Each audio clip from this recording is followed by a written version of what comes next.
Alright, it's time. This is the November 2025 monthly tournament. Gonna do some commentary. I haven't seen any of the games yet. I haven't seen who's fought who. So this is all gonna be fresh. Guess it looks like, yeah, we've just finished the playoffs. So next up, they'll be playing the quarterfinals. So I'll start with Swiss rounds, see what we've got there. So it looks like this was first round. We've got OG versus Rook. Fist versus Zest. The next round, OG versus Fist. Or Imperial. That'll be a good one. Maybe I'll skip right to that. Oh! Finals of Swiss was OG versus Meow. Don versus Rook. Alright. Some good matches. So jumping right into Fist versus OG. This is one of the best matches you're going to see in Swiss.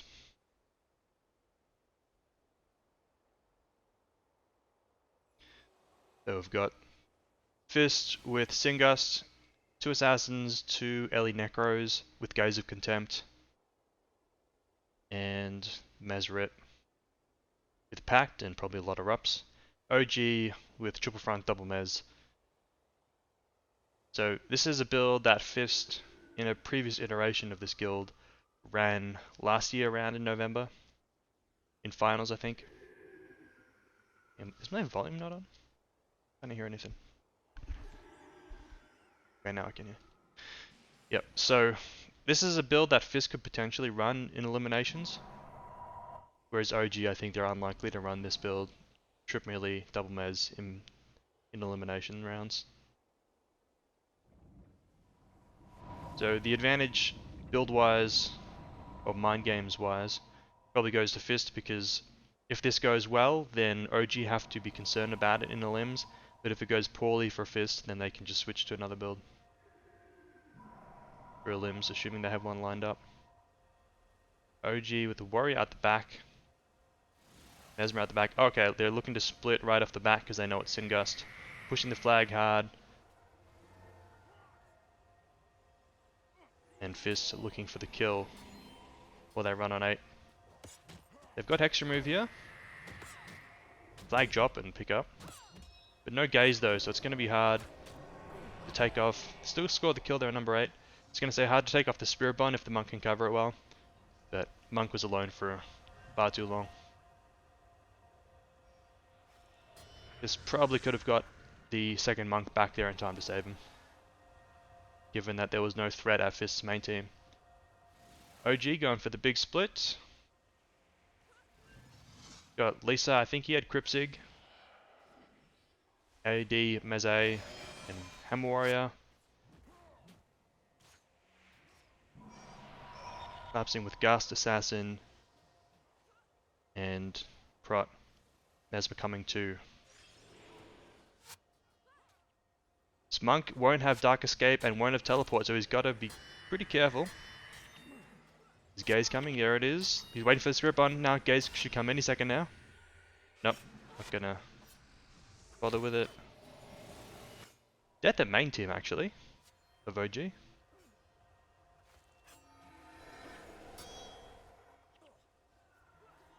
Not sure how that happened because I think it's OG had two monks main against 2 damage. Unless the prod had pushed up.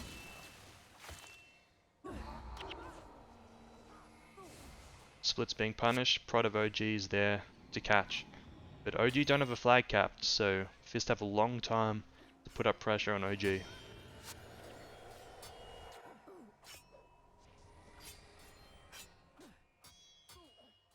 And it's after time now, so any deaths that OG takes are going to hurt a lot.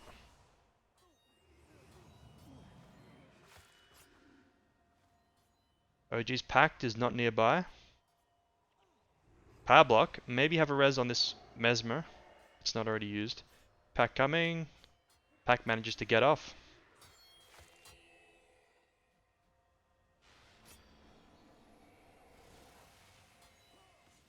Got a solo split now from the Meze of OG, being defended by the Gust Ellie, Assassin collapsing. Support from the Lisa Dervish crippling the Assassin. OG now have the flag capped, so this is a good time to be splitting. But perfect time to be splitting actually. As the more Fist defends the split, the harder it is to run flag and vice versa. But OG take a death actually. 6 and 7 monk were a little bit split up there for a second. Pack getting off again.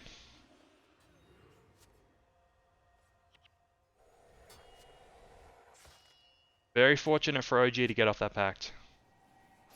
This is their timing. They don't have a split right now, unfortunately. But it would be a great time to split while Fist have to run the flag. It would have to be the warrior probably. The AUD did split and got pushed all through Fist base out the front door. But warrior should really be looking for a split. As soon as Fist caps this, OG's in a lot of trouble. Don't even have a backup flag, so really as soon as Fist caps this, OG's in huge trouble. They've got the split going right now. Bit late though. Very late. Snare on the 8 monk. But now Fists have all their men as they don't have to run a flag, and OG does. Looking for some pit NPCs. Number 8 almost back. I don't know if they'll have time for any. Doesn't look like it.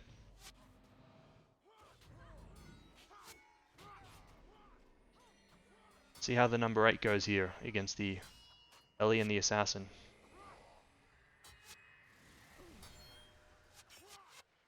The timing on the Gaze of Contempt from the Ellie is crucial. Here it comes. Oh, perfect timing, perfect timing. Gets a Spirit Bond, but Guardian cast right after it.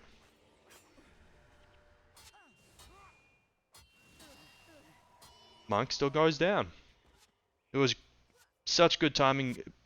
Monk probably should have been watching the Ellie for the Gaze to make sure that he doesn't get his Spirit Bond insta-ripped. But it's very hard to do when you're in the enemy's base, surrounded.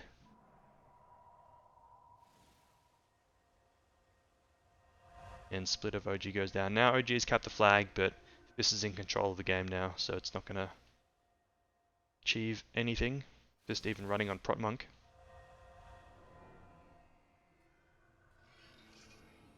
Nice AOS. Fist is pretty ballsy. I mean, OG's pretty ballsy, pushing the flag like this with 2 men down.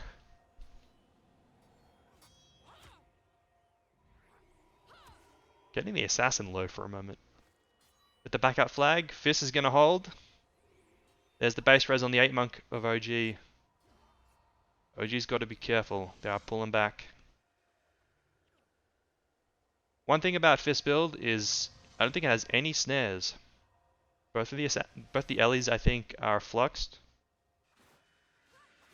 Assassins obviously don't have snares. And none of the monks do either. And I doubt the Mesmer does. So no snares for Fist.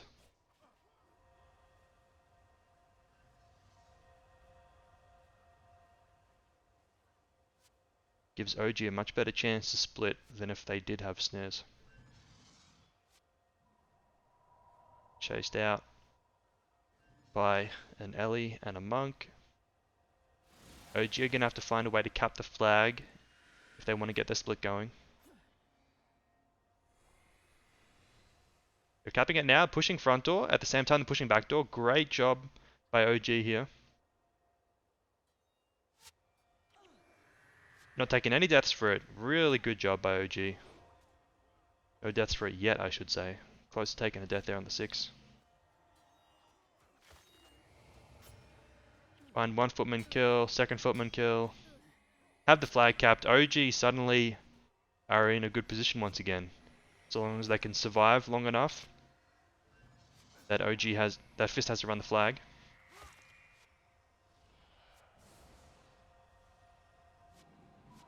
Eight monk not being caught out this time. Spacing very nicely. No threat here on the 8 monk of Fist. because there's too much damage and defense out of OG. So the only ones that can win this 3v3 is Fist, but it is buying time. Assassin of Fist is running flag. Warrior looking for a kill on the prot. 7 monkeys nearby though.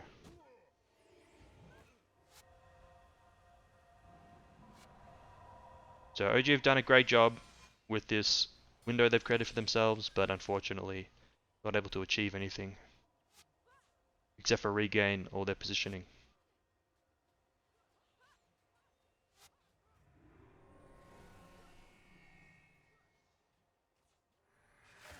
Didn't get the knights either. 7 monk of OG's alone over here.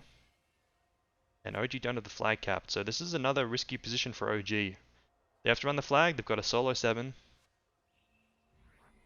Don't have anything great to run the flag on. It's going to be on the Balthazar Dervish. Support from the AOD down the bottom. Slow down the gust. Yeah, you can see this is a risky spot. How close that Meze got to die in there. But OG managed to stay up for now.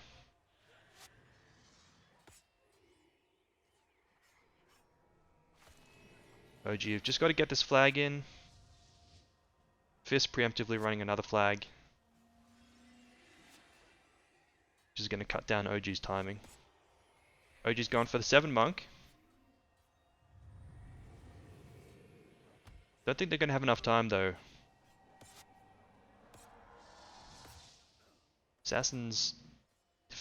Prop monk is defending his front door. 8 monk back door. So all the monks of Fist are isolated temporarily. Now the 6 and 7 get together. Warrior might push front door.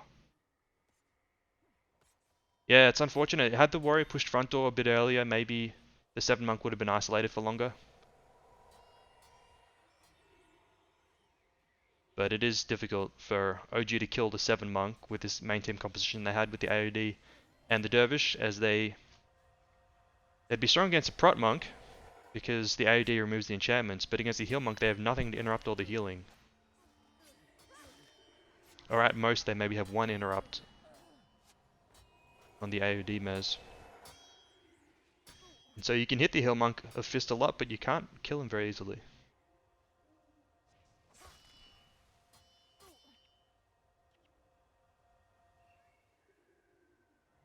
So 7 of OG's down. Pack coming up. It's back up again. But OG's now accumulating some DP. Quite a lot of DP.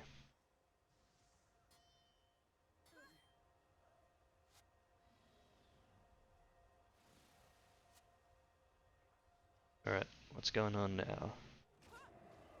Got a 3-man push out of OG, but with no healing nearby. Very little damage out of Fist though to defend it. Fist bring another flag.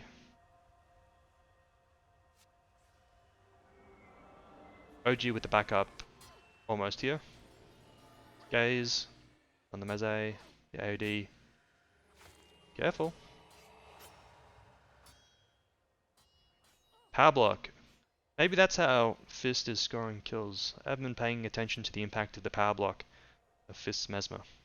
But a very powerful skill this month. Meze of OG, Dom Mez goes down to the Gust Ellie of Fist.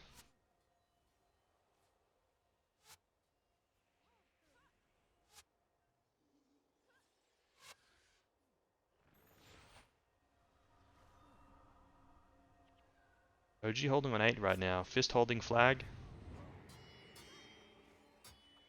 Dangerous position for OG. Fist decide to just cap.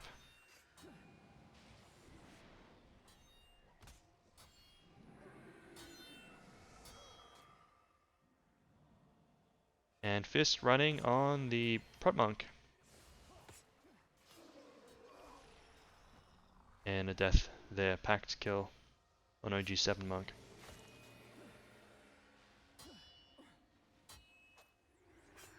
So despite the buff to the monks in November from the all-in flux, they're still able to find a lot of kills on OG. One thing about OG's build is it doesn't have much defense against melee. They don't have an earth alley, an air alley with lots of blinds, or a water alley. So they are susceptible to the damage of the assassins. More than other builds would be. It also means that the P-block gets to camp monks instead of camping alleys.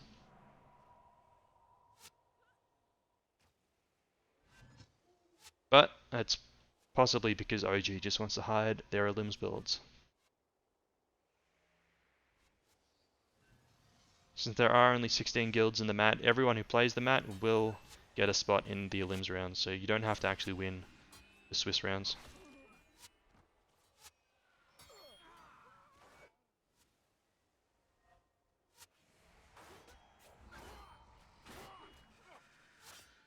Entourage not broken yet. There we go.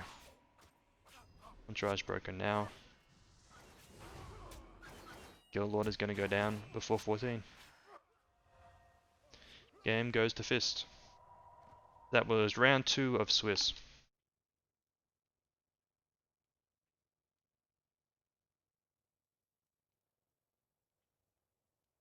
So, what should we see next? We've got Fist versus Don.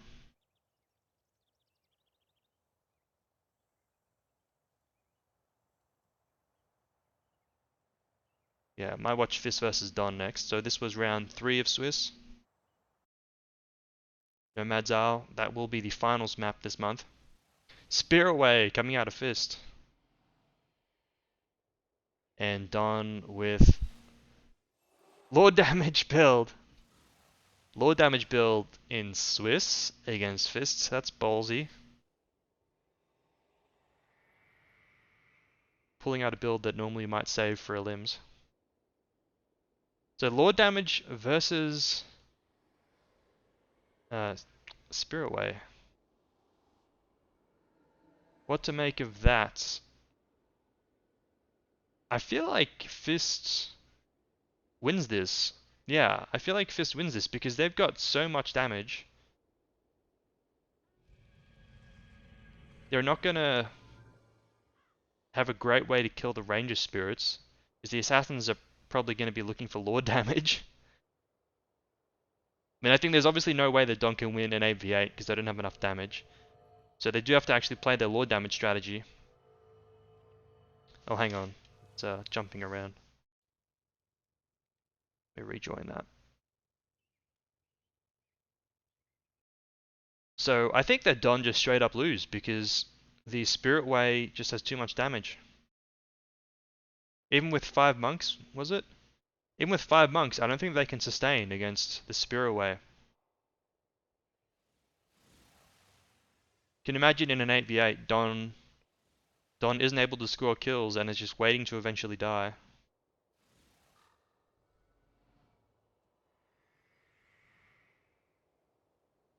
And if Don tries to make it a Lord damage game, push the assassins through the front door or something, and they just get collapsed, and their monks have to push up to save them, and are going to be in spirit range, and are just going to get beat up.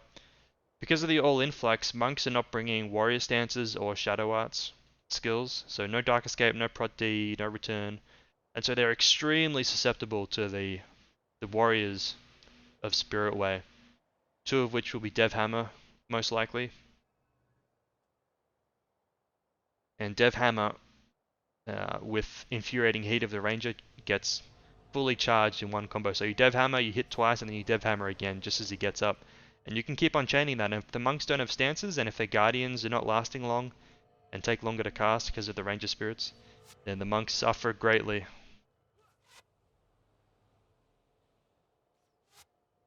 So Don is in for a hard game. They are going for the Lord damage strategy. What are we going to see in defense? Just a monk defending right now. Fist may want to send back more than that. Yeah, at least a second writ. Fortunately for Fist, I don't think there's any enchant remove from Don, or if there is, it's not going to be much. Maybe just a gaze on the assassin. Maybe on the monk as well. Monk Necro. Yep, these spirits are going to be up the whole time. So not much healing out of Fist, but they're not going to need much. Actually, that's a nice amount of healing. Perfect amount of healing for this. Fist lose their bodyguard, but they should be able to keep the Lord up because of the lack of enchant remove from Don, I'm guessing. Wave the assassin, wave the assassin, wave the assassin. So we're not seeing the... There's death there actually. Not seeing the elite assassin skill that removes enchantments. There's a couple of them, but we're not seeing any of them. And so now we wait, presumably, for Don to die. Presumably. Oh, this isn't a Flux Monk! This number 8 of Fist is not fluxed, so he doesn't have infinite energy to spam Spirit Bonds. That's going to make a big difference, potentially.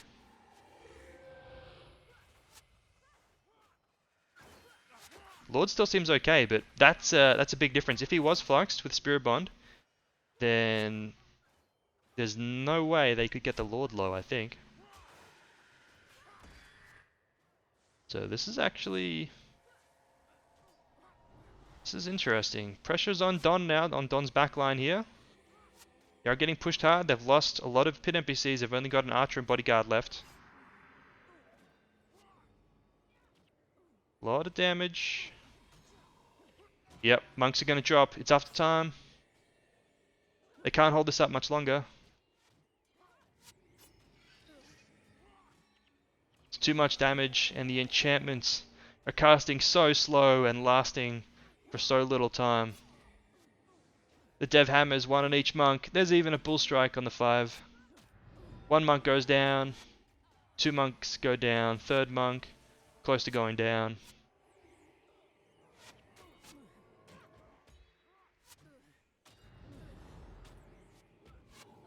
And to think that if these assassins just had enchant remove, maybe they could have killed the Lord. I mean, who knows, but now they're actually going for the monk. Maybe if they'd done that earlier. Easy for us to see in hindsight, but had they done that earlier, maybe they would have had some more success. Instead of just going straight for the Lord. Actually quite a close game.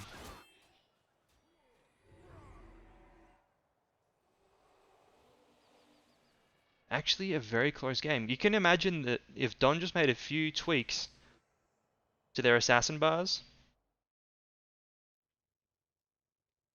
to the build in general, maybe they could have eked that one out.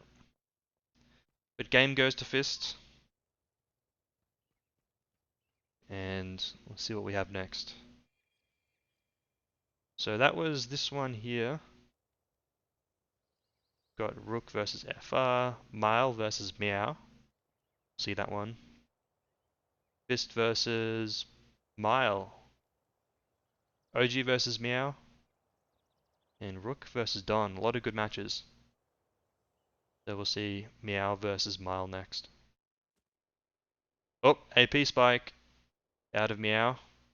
Ballsy build in this flux where everyone has an extra 100 health and monks can spam Spirit Bonds. And, oh, Red Paragon spike out of Mile. So we've got AP versus Red Paragon. Red Paragon with 6 damage. Huge spike. AP with 5 damage out of Meow. Okay. 3 Ellie Paragons on Meow. Lots of fallbacks. Got 1 Red Paragon. No Ellie Paragons on Mile. So Mile will be moving a bit slower than Meow. I feel like perhaps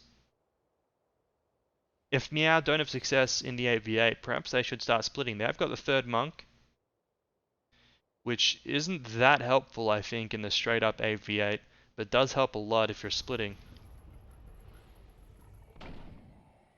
So this will be interesting.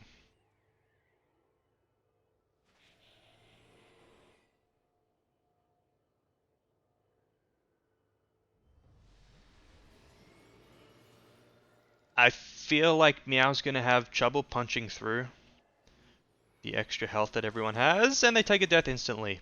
And the 6 damage of Mile is not going to have as much of an issue, I feel. Also... Oh! Slow reaction there. It looks like Meow doesn't have Infuse. Oh no, they do have Infuse. Okay. Very good for Meow. Meteor there. Another thing is that I don't think that Meow's Ellies have ever played this version of the build before. This is looks like the version that we used to see Lag play. They actually may not even have fallbacks. But the idea is that your Ellies will spear and then use a Glyph Sack Ellie skill for an instant cast, and they'll hit with the attack and the spell almost at the same time. Do more damage than 5 damage usually would. Is that an Ice Spear? Death there on the 60-60. Meow's Mesmer. Look at that Miles sitting there on shield set. This one not there.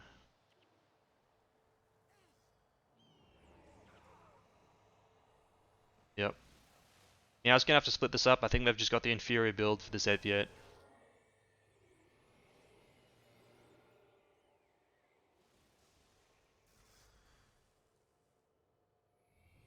They just don't have as much punching power as Mile has. Mile gonna cap the flag.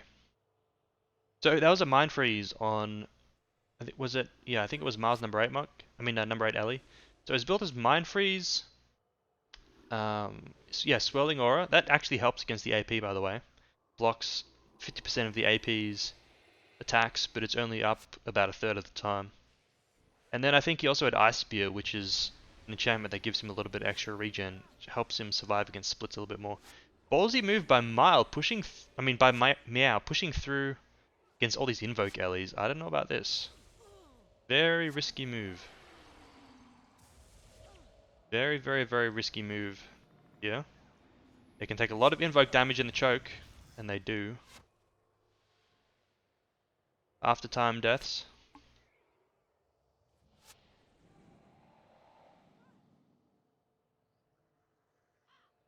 So if they do decide to split, it's going to take them a while now.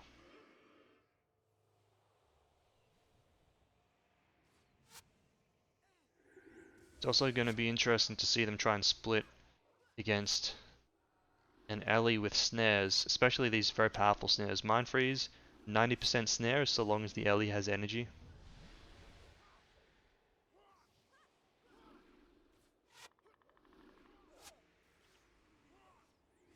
I think it might snare even if he doesn't have energy. Just does a little less damage. And Meow without a speed boosted Mesmer. You want to keep the Mesmer on split so that you can interrupt the snares, but without a speed boost that's difficult for the Mesmer to come on split. NPCs dying slowly.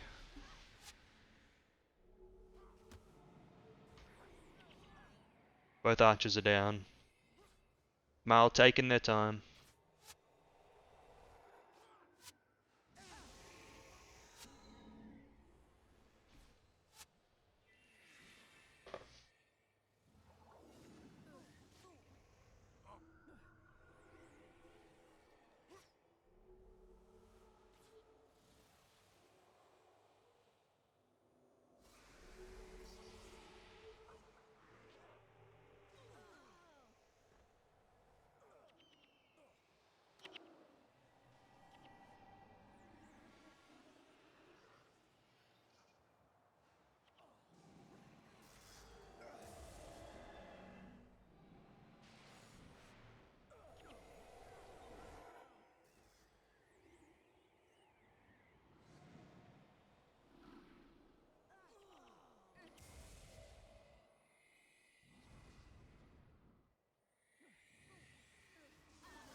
Oh shit!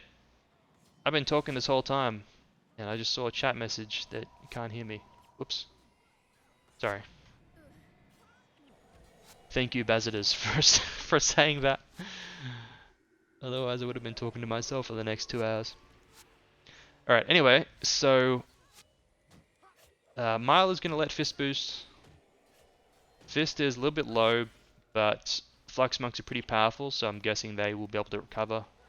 And then Mile is going to be stuck pushing into Fist base without an 8 Monk. Against 4 damage, and while their Ellies are probably very low energy already. As you can see by the cast frequency. Ellie not even casting at all. So Mile are probably going to start dying within the next minute. Maybe sooner.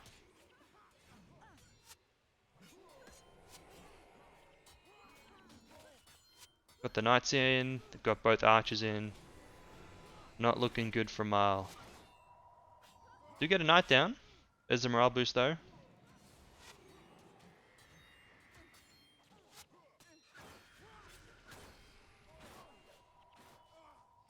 Second Knight. So that's good, but I still don't think that Mile can take this. Playing defensive. Oh! Warrior almost goes down, gets infused.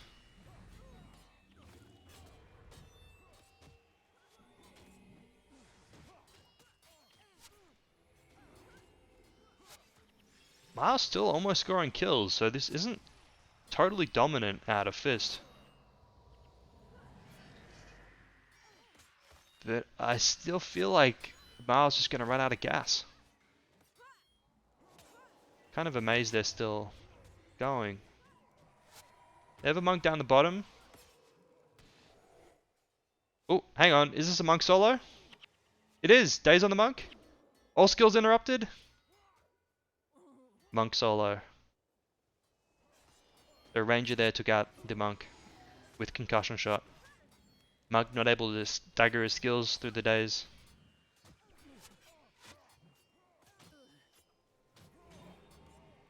Incredible Mile still standing here. So that's going to let Ranger get 1 or 2 NPCs in the pit.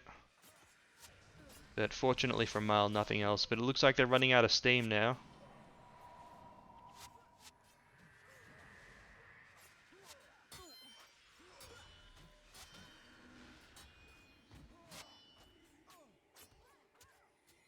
I mean, they're still going. Fist is just perma boosting.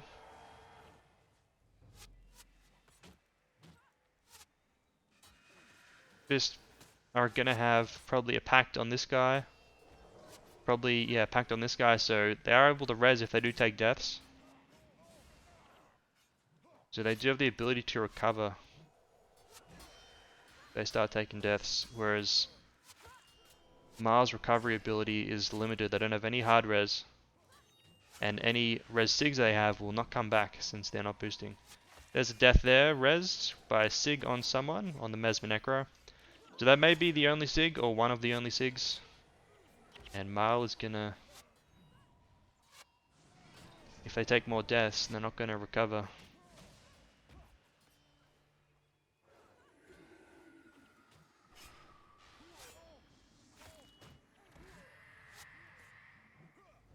Ranger looking for a solo on the number 8 of Mile again.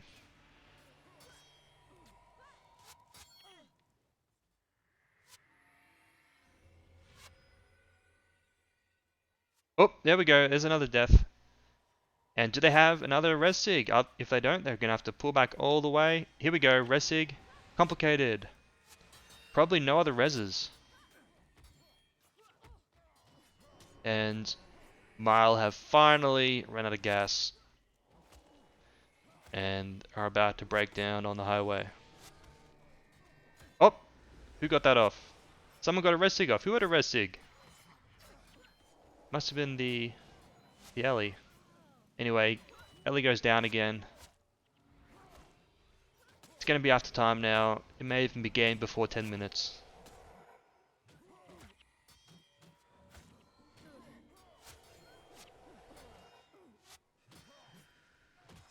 Just playing aggressive on monks now. 6 goes down. Surely no res sig for him. Assassin down. 7 is tail between his legs running away. And that might keep them in the game to 10 minutes at least. Getting the 7 monk out of there.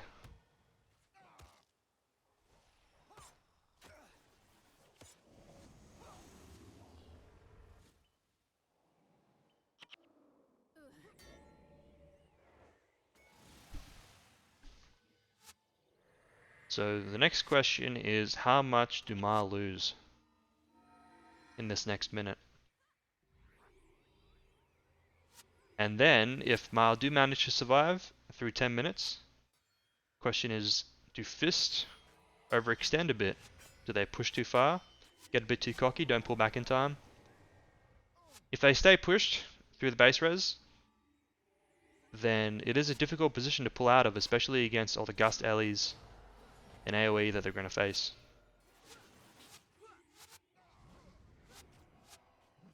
So still one Guster, this is a ranged Guster with Gale and Blind.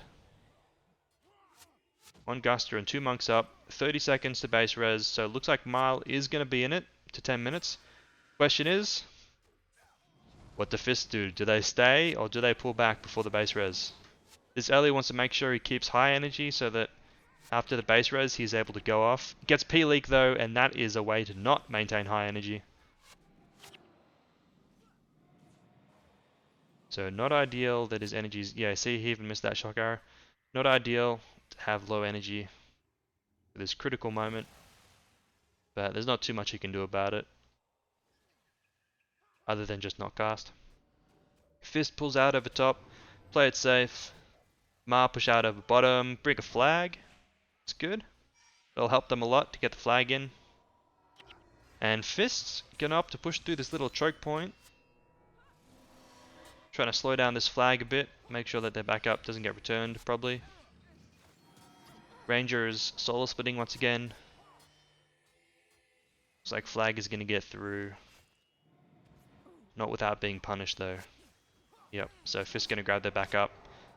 And so Fist just have to be careful for the next minute or so while they get their backup in. And while at least one of the Ellies has energy. But then it's going to be back to what we saw before, where Fist can just give up ground if Mal doesn't run. And then Mal will eventually run out of gas. Fist do take some damage here.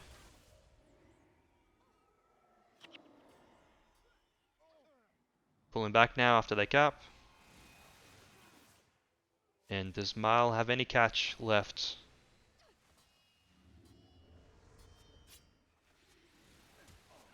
This is their moment. While Fist is not in their pit. Struggling to catch. Got the Mesmer. They've caught the Mesmer. They've caught him. They've blocked him. Here we go. This is what Mar's been looking for. They caught the Mesmer. Mesmer's through now. Dervish, Balthazar Dervish is a little bit up. Fist is low on a bunch of characters, not low, but low-ish on a bunch of characters. Fist is close to their pit though. If they manage to get back a bit more, then they will be fine. They do have lots of reses. It's after time though. So, Miles' path to victory is killing after time now and keeping down the reses. But it looks like Fist may have just recovered.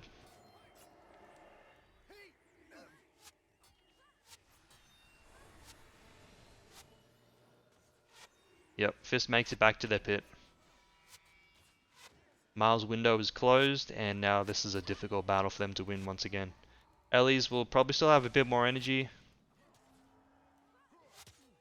Enough energy to cast a little bit, but they'll soon be fully out, I'm guessing. No achievement on this Ellie, as it is very easy to remove in this flux as there's no aura or restoration cover.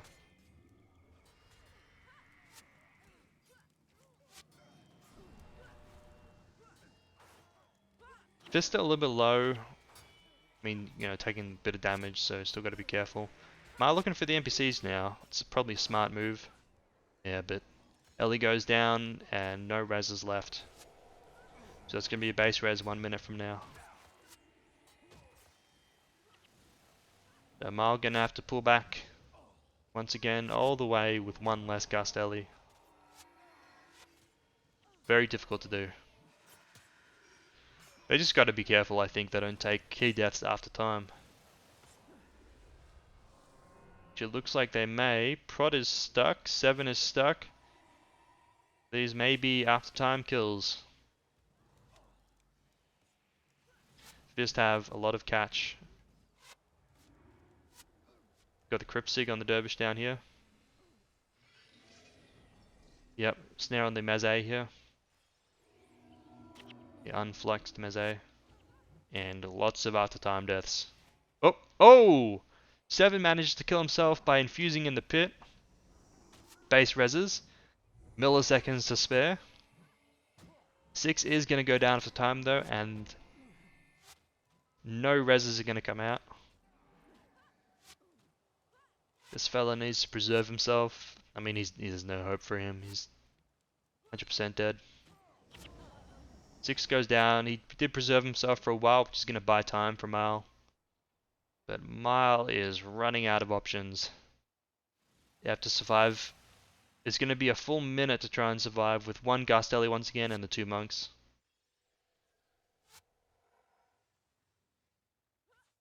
Thankfully, their guys did survive a long time in Fist base after time. So some of Fist damage is going to take quite a while to get there. Luckily both Mesmers actually, so there's going to be very little, maybe no enchant remove for a while.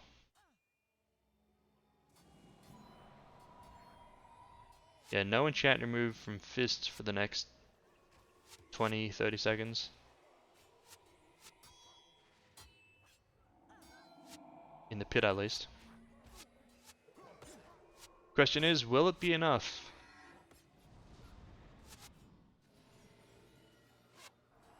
Oh, here's a jump on the 7 monk. There's going to be no AOS, or very unlikely to have an AOS on the 8 monk of Mile. He goes down. Yeah, this is over. This won't make it to 16.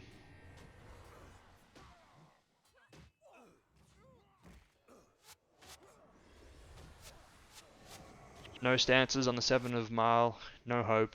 He's down. Actually, we'll make it to 16 maybe.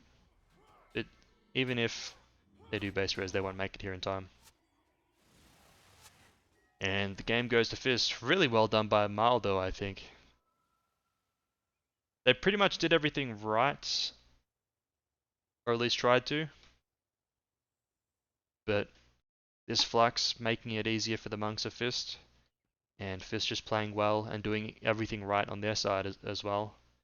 It's just too much for Mile. So next up, we've got OG versus Meow.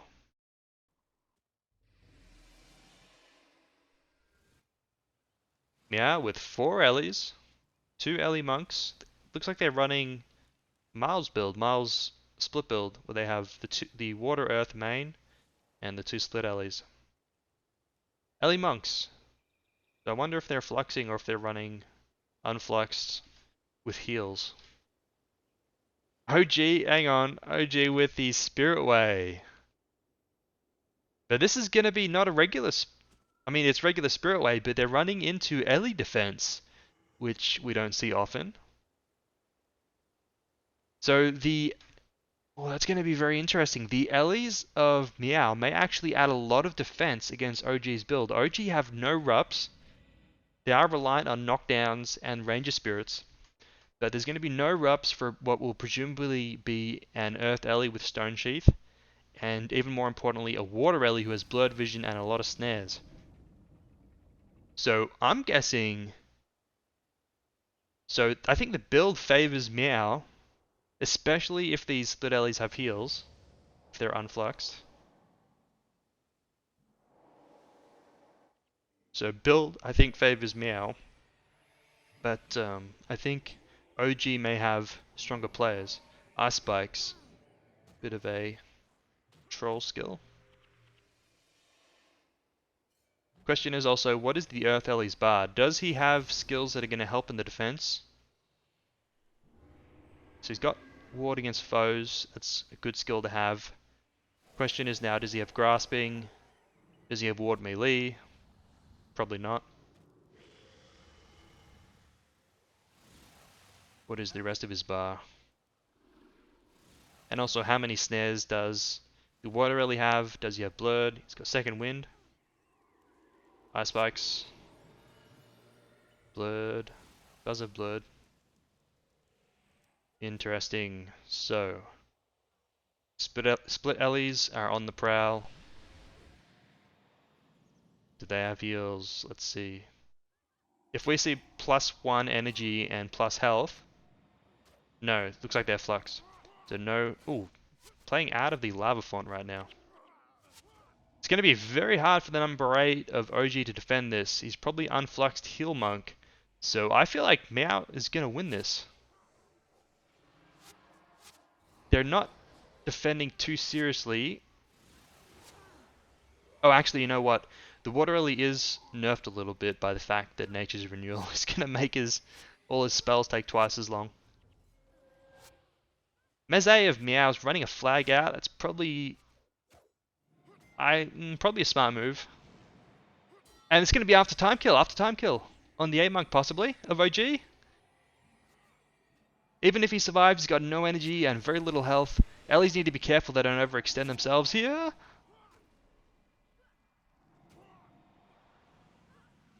Chill out, dudes. Okay, the 8 monk of OG goes down. OG is on a very short timer here. They don't want to pull back. Okay, they are going to pull back. But man, is this a rough pullback. Look at that. The weakness from the Stone Sheath. Ward against foes. Grasping Earth. These warriors are not as effective as they'd be against a build without Ellie defense.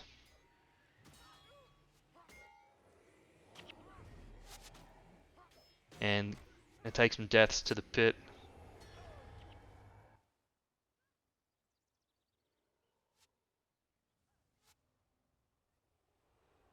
Ellie's chickening out a little bit. Don't want to fight into the You're All Alone warrior and the Rit. Guessing we're going to see some more kills here against OG. Yep. Did we get any NPCs? All the NPCs are still up. Look at that. They kept both the knights up. OG struggling big time right now. Oh, there's the Resig. Now we've got to run. You guys probably want to get out of here. This is, if you die, it might be after time. They are going to get out. Just be patient.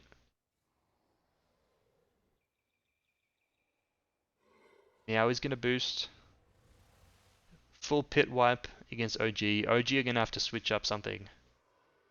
We're going to have to totally change the way they play this. Like, I can't just defend with the 8 monk now. Thankfully for OG, these allies are fluxed, so they don't have great self-healing. Which means that OG could potentially defend with the Warrior Paragon, especially if he's got Blind Shield and Blind Armor to help him with the Blinding Flash. And that's going to make the 2v2 risky. That's going to be risky for both teams. But it's better. It's better that there is actually a risk against Meow. Because when it was just 2 Ellies against a monk, there was no risk. And it was sort of inevitable. Yeah, Meow would win that. Meow are gonna overcap, which makes things very hard for OG. Pulling back now. Give up some space. OG gonna push. But the more they push, it's hard to bring the spirits with them to recast all those spirits, and they're not gonna have the flag. Here we go with the 2v2. This is the key battle of the game right now. Even if Meow loses this, because they're boosted, it doesn't really matter. Like, if they lose this, they'll just learn from it and switch it up to something else. If the Ellies stand next to each other, it would help them, actually, because then they couldn't get crippled from the You're All Alone. See if they do that. Nope, they're gonna abandon each other a little bit. There we go. Standing next to each other now, so they can't get You're All Alone. Nope. Just kidding. Sending a monk to split is Meow. Ellie's caught. Ellie's are caught. They haven't supported each other enough. They've been crypt. This is gonna be potentially after time kill. Number 8's almost there. No. Number 8 gets in range, and now the Ellies can turn around. Turn around, turn around. Quick, quick, quick. Look for kills. You've got huge damage. This is after time. If you find the kills, it's game. Potentially. Yep, they find the kill on the 8 monk. And with it, they find OG's only win condition right now. OG gonna have to retreat. But man, is that a slow retreat when they have no hex remove and no interrupts against a water Ellie. And an earth Ellie. Got the res sig coming, or the pact. That's good. That'll at least keep them in the game, potentially. Unless the Lord gets taken out before the monk can get back.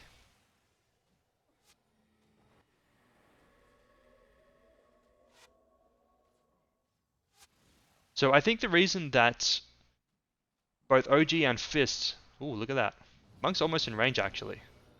But he's going down as he gets in range. Very smart move to Spirit Bond himself.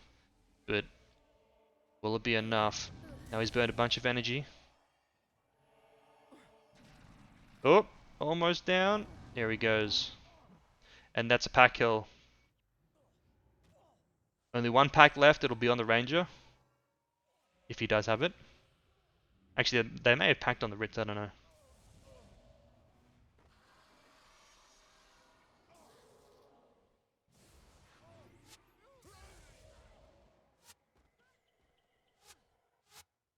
And Meow still gonna play it pretty safe, even though OG's almost completely wiped. Oh, look at that. Pulling back. Rubbing salt in the wound. Running a backup flag even. Okay, well I guess they just want to make sure they secure this win. This is a big win for Meow. Big win if they can find it over OG. Sure, they'll be very happy with this. Even if they do have the perfect counter build for this matchup. So, I think I was saying, but interrupted myself, that I think that teams are not fluxing the 8 monk of the Spirit Way because if they did flux it, it would either have to be healing or prot. If it's prot, it gets countered by its own Spirit Ranger. And if it's healing, then it can't keep itself up in a solo situation because it can't bring Spirit Bond or Guardian. So I think that's why neither Fist nor OG fluxed their 8 monk with Spirit Way. Meow gonna pull back. Looks like OG maybe didn't bring a flag. Yeah, didn't bring a flag, so Meow's happy to pull back quite far. Now they're bringing a flag out on Warrior. So OG maybe don't want to pull back so far. As the further they pull back, the further they have to run the flag through.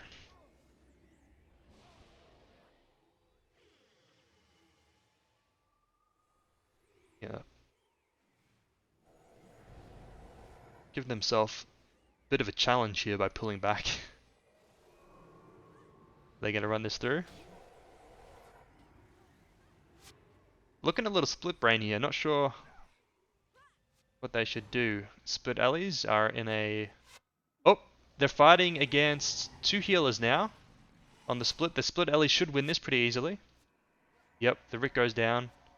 So maybe that's why Meow was hesitant to cap, because they are against all the damage and they know that their split's going to win pretty quick.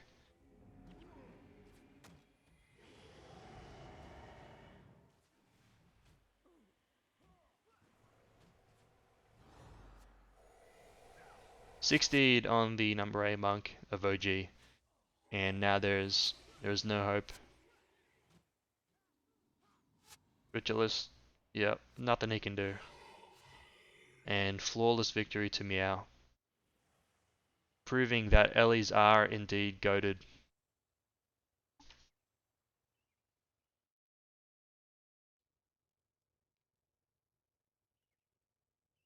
Alright, so last match of Swiss that we're going to watch. Rook versus Don.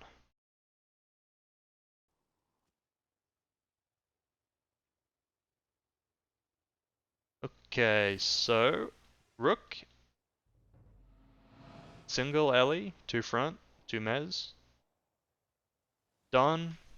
Triple front. It's 3 dervishes and 2 mez.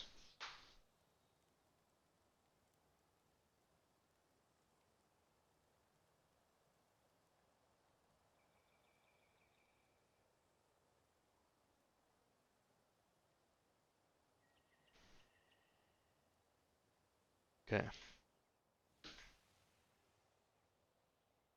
Rook, solo splitting an Ellie.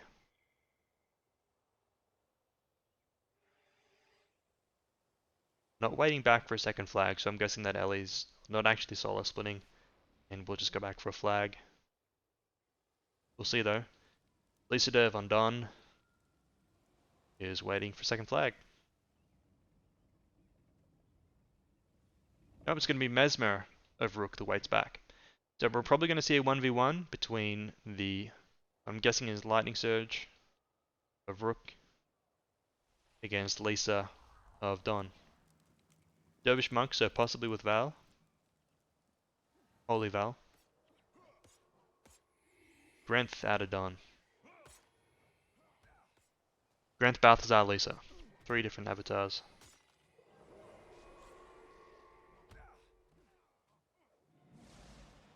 So yep, that'll be Lightning Surge. Can't run Chain Lightning with Mind Shock, it's too much exhaustion. It is Lightning Surge.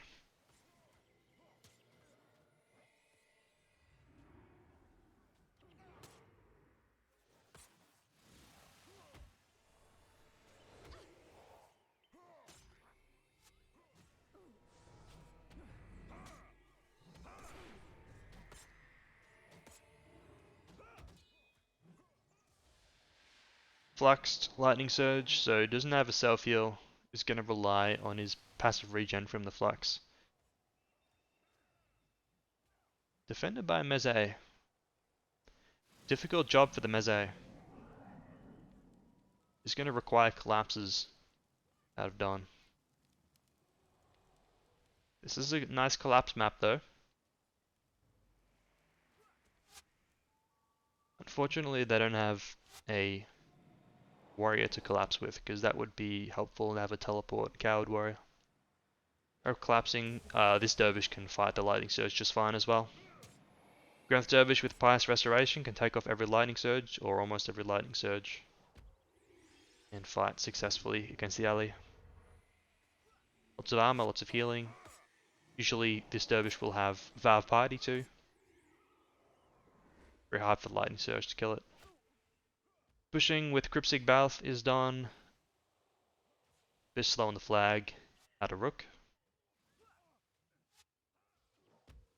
Oh, don't take a death on the backside.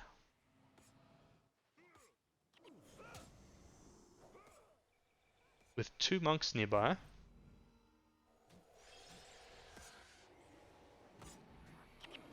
Must have been lightning surge kill. Oh, hang on, they're still getting low a bit. What the Mesmer Elite is, probably E-Surge. Interesting that Rook was able to generate a kill there with, I think, 3 damage. Warrior, Mesmer, and Ellie against 2 monks. And a Mesmer. Not sure if the Mesmer was there, but regardless, it is very interesting that Rook was able to kill. Death pack coming. Bit of an early Aegis. Still gets off anyway.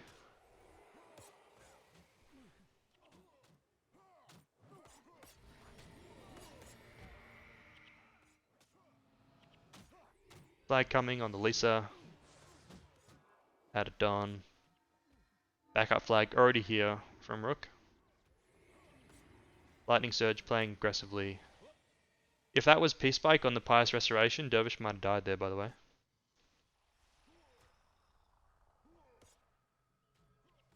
Dervish is good against Lightning Surge, but that Pious Restoration is a 1-second cast. And can be punished.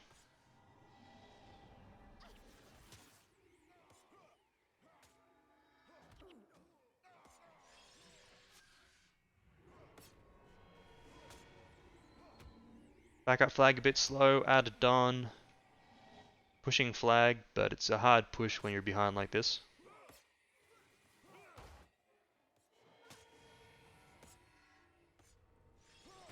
Looks like it's going to be a successful push though. Give it to the Balth Dervish. Rook does. I think Rook has hurt themselves a little bit here. Unless this Lightning Surge can tee off right now. He's against 2 monks, so it's unlikely. Yeah, you don't want to give that to the Dervish. You need the Dervish, especially when you're ahead on flags already. There's no reason to... Well, I mean, you want to give it to the Dervish so that the Lightning Surge can respond to pushes, but... Anyway, give it back to the alley. That's going to let this Dervish push front door if he wants. So, Don's backside should be their weak point right now. This is where they've got 1 monk. But, oh, there we go. Looking for the 1 monk now. Mesmer's in range. Gaze gets rupted. And monk is making a run for it. Yep, 2 Dom Mesmers supporting this monk makes it harder to kill him. Yeah, so Rook pushing with Warrior and Mesmer, very strong against Solo Monk, but the 2 Mesmers of Don supporting, keep him alive. Is the TLDR. Warrior pushing, won't be able to stop the flag, probably going to look for NPCs instead. 8 Monk coming back, anything to slow him down, doesn't look like it. Trying to maybe block a little bit. Warrior will be defended after the flag pass off. At least to get the flag to, I think, Balth. Yeah, gave it to Balth and can defend the warrior. So Rook looking for opportunities on the front side, but not able to find any. Thank you, Denning. Score charts back.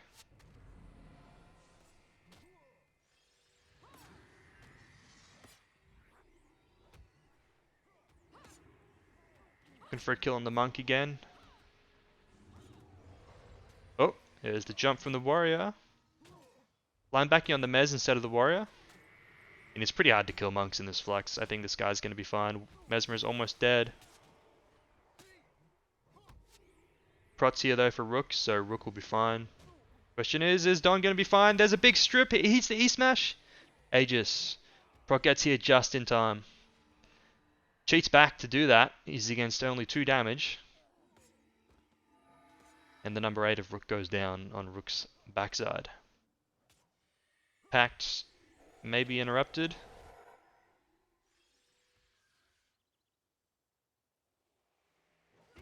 Don pushing up, creating some separation. Dervish going to go down. Nope. Prot's in range. Dervish not down yet, but it's going to be close. 8's back. Dervish miraculously survives. Granth pushing.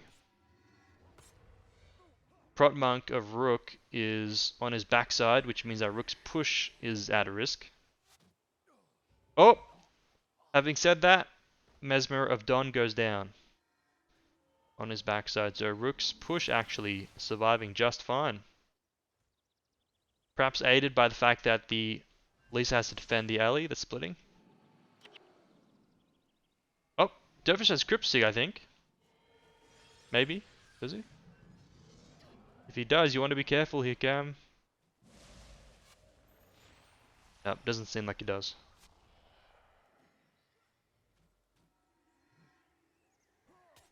Okay, so done with 2 monks on backside after they take a death there. Oh. Prot Monk of Rook cheats back to support Rook's backside. Rook's front side then should be a little bit open right now. Ellie's pulling off some damage though. 7 Monk comes over to help him. Where is... Okay, Don's damage is running a flag. So if Don was ahead on flag, they could capitalize on the Prot Monk of Rook cheating back. But because Don is behind on flag, it's very hard to do that. I think perhaps the reason they are behind is because they can't really double run when they have to defend the alley. so actively. The Ellie is flanked, so it doesn't have a self heal, but I think it does have purge conditions, so he's a little tough to chase down. And I think that's why we saw, by the way, in Fist's game against Mile on Meditation, that Fist had an unfluxed meze. So that meze the Fist had a snare, which means that the Ellie can't just push like this into Don's base, because doing so would risk snare and collapse. Ellie comes to main and goes down though. On 40-40. Despite no knockdowns out of Don.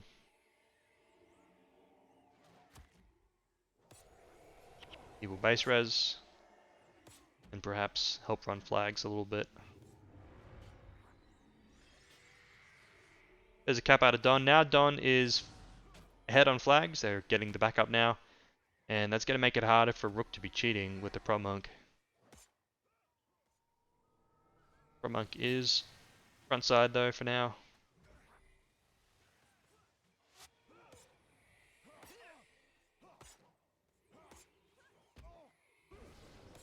Dervish going to go down.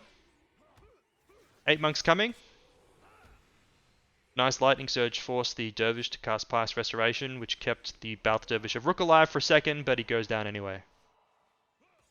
8 monk of Rook not able to save him.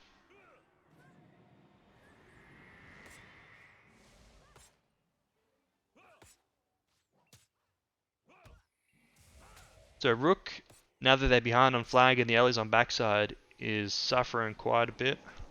Pass the flag there to the meze. Allows the lightning surge to tee off a bit.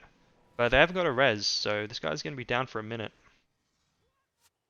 It's going to make things very hard for Rook. They're trying to cause distractions, pull off damage. As long as he doesn't get snared and die, it's going to be good. Ellie's in range of shutdown, not ideal.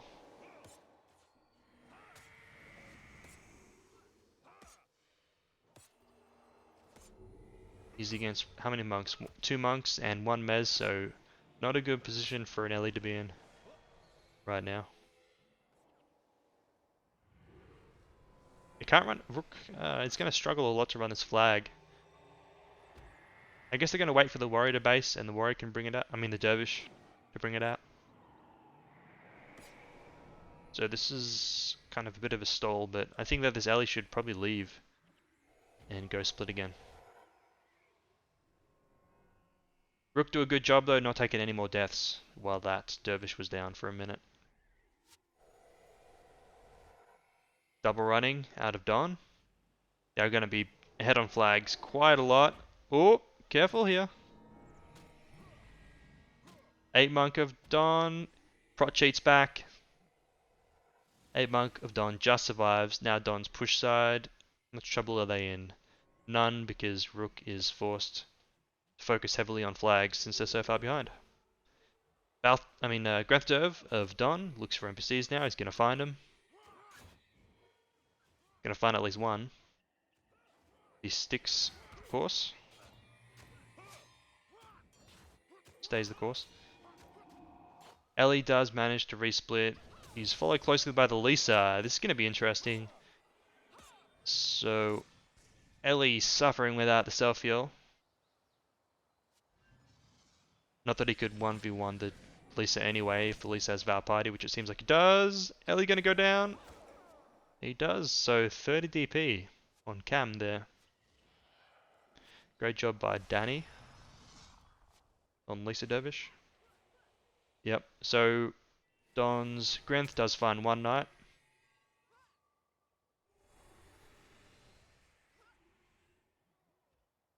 So Don edging ahead bit by bit. They're a little bit ahead in the DP. After some deaths earlier in the game. Now they've got 1 knight down versus 0 knights. 1 knight down versus the full pit. Don bringing the flag out on Mesmer. So it's number 8 of Don here, defending against 2 damage, Warrior and Mez.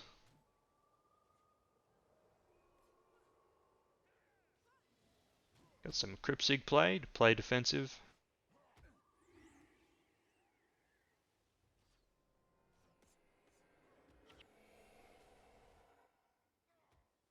Backup flag coming out of Don. So now Don's permanently ahead on flags. It's giving them a lot more offensive positioning.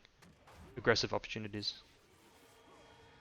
Or rather, opportunities to be aggressive, I should say. So looking for more pit NPCs now. This is going to hold back an 8, which is going to make it pretty hard to run this flag out and push at the same time. So Rook doesn't even bother pushing anymore. But by not pushing, will allow them to get flags out and defend base simultaneously. But it does mean if they don't push, they'll never get ahead on flags, and they probably won't find opportunities for their own kills. It is kind of just stalling out if they're not pushing.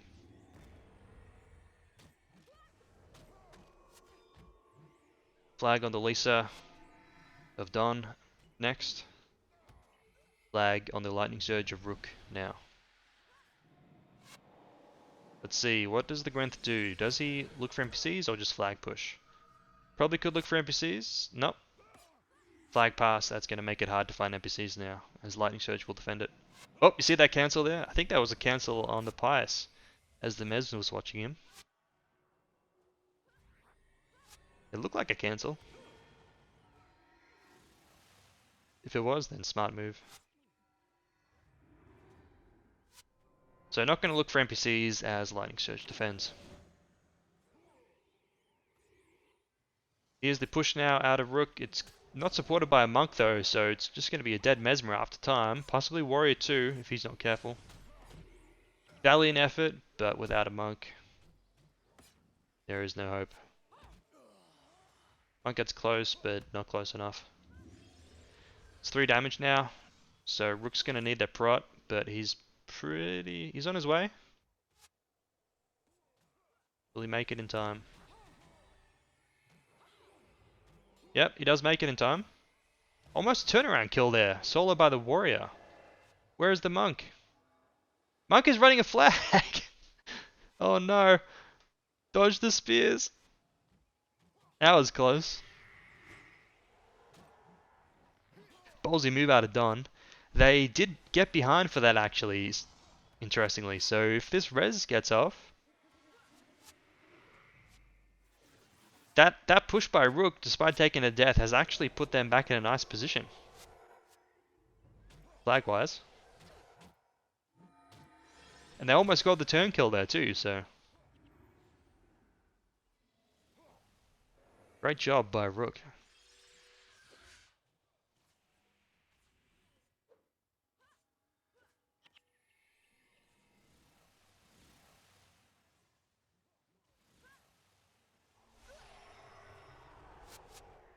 Flag coming on Lightning Surge.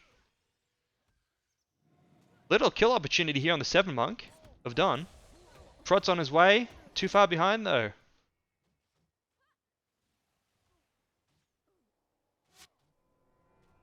That was 3 damage. That was Balf, Mez, and Lightning Surge that had the flag. So Don caught out a little bit, playing a bit too cocky on the push. Again, it's something that happened because Rook was ahead on flag. I assume that's why the prop was back, cheating back to support the flag running.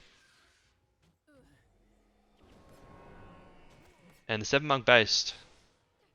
So Don's under pressure for a second until the 7 gets here. And now Don looks to actually split their Grenth Derv as they start planning for 28. Flag coming out on the Lisa, that leaves an opening in the base. If Rook wants to look for it, but they're looking for kills instead.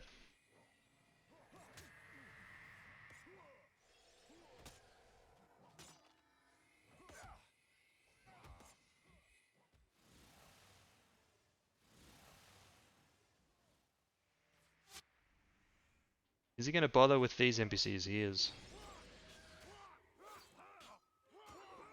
Probably a smart move. Lightning Surge is already back, so unlikely that he'd be able to get knights anyway.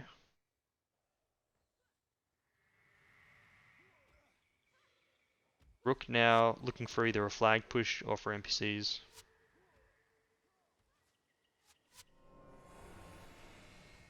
They want it. You can see they want it. Looking for the 8 monk now, actually. Prot is coming back. 8 monk is well prodded though. Rook now looks for pit NPCs with the warrior. Bath comes back though for him. This actually puts Rook in a bit of a risky position until the proc gets here. He's almost here though. Ooh. Grenth Dervish in the pit. His Grenth is down though. This is really ballsy. Prot's almost there. It's... Oh, these are... Oh, just before time. Prot's here now, but this Grenth Dervish still needs to get out.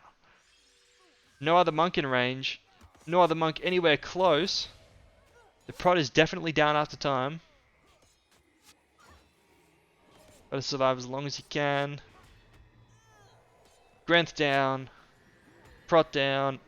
Oh, actually, what? Hang on. How did... I guess the Mesmer just came here and killed the Lightning Surge Jelly. And I guess that lets the Prot Monk survive a bit longer. The longer he survives, the longer it's going to take for these damage characters of Rook to reach Don's base. The Prot goes down. Don is boosting in 50. Rook's going to let him, not bothering with the flag, just looking for the 28 players. So giving Don the boost. I don't know about that because I think this air rally is quite DP'd and that's how he got taken down so quickly. I think he got soloed by the Mesmer here because he's got a lot of DP. 30, I think. But I guess even if they cap, it's unlikely that Rook is going to boost. So maybe it is the right play. Looking for NPCs. Oh, they got an archer. Rook managed to find an archer of Don in the pit. In the bodyguard now. Only one monk left for 20 seconds. Prot monk goes down somehow. 3 damage of Don doing work. Prot monk comes back up on Pact.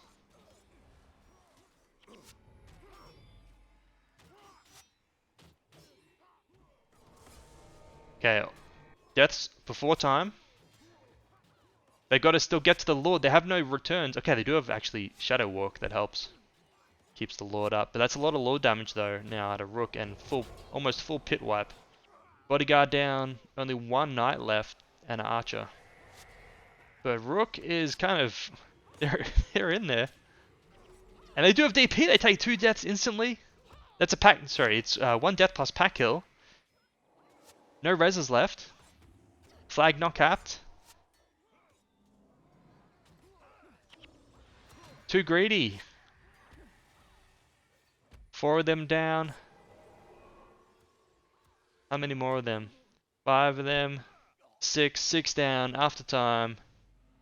1 minute and 10 till base res. 1 monk up.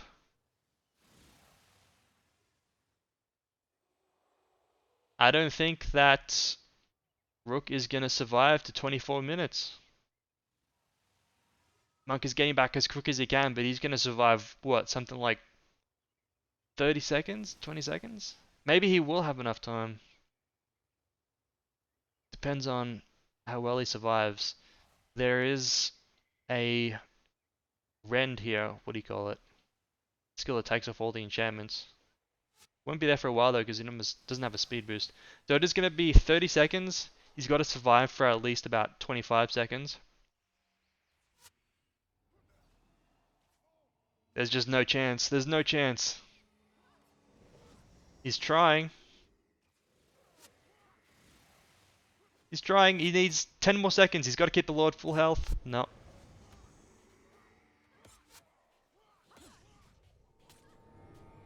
He might have done it. He might have done it. It's going to be really close. Actually, I don't think he has. I think that Rook won't be able to make it. No, the prots wore off. And that's it. So, huge turnaround. Don from almost losing the game, turn it around and win the game before the base res. Well done by Don. Well done by both teams. It was a good match. Okay, that is it for the Swiss rounds. Alright, I might take a little break. Yeah, I'm going to take a little break before we get into the elims. See what round of elims we're in. Oh, we're in the... Oh, I didn't see that. Hope no one else saw it either. We're in the finals. Okay. So, I'll be back in a few minutes and then we'll start watching the elims.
Alright.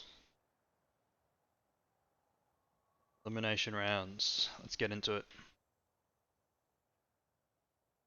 So I'm not going to look at what we have in the later rounds. Okay. So we've got in playoffs, Rook versus Hero, DSF versus Legit, OG versus DE, FR versus Zest, Kitten Pounds versus not sure who that is, Mile and this guild. Alright, so those are our playoffs. I'm going to skip those. Take a look at quarterfinals. We've got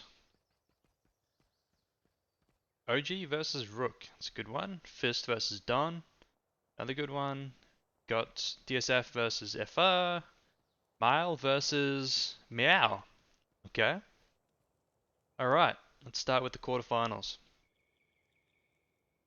So, OG versus Rook.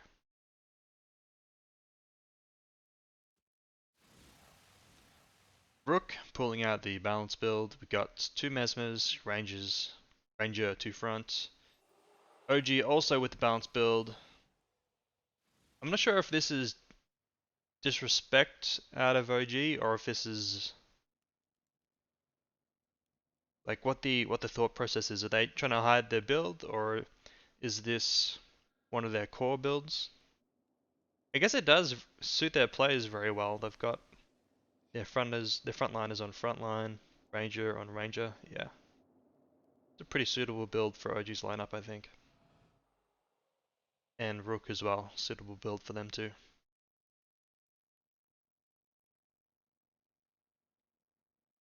Jose probably going to wait back for flag on both sides.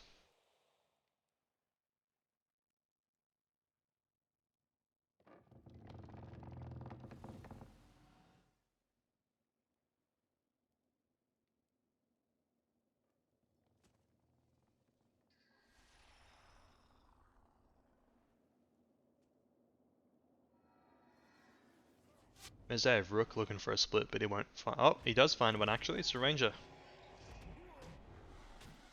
Who wants to cap first? Both holding on Mez Necros.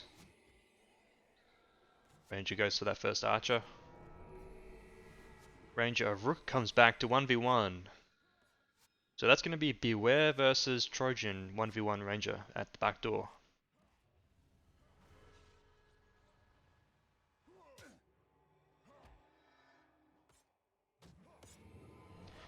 Main team is probably going to be a stalemate. Action, if it does occur, will probably be backdoor on the Ranger 1v1. Looks like Rook. I didn't see a cap first, but who's behind? Looks like Rook's. It's kind of even. They've both got a flag here. Rook's already got a capped, but OG's got the backup. Rangers yet to engage.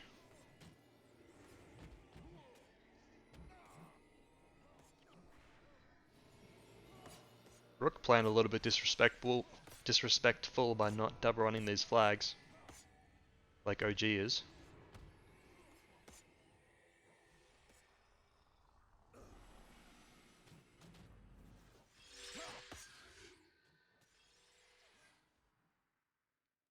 Ranger's still just looking in the mirror.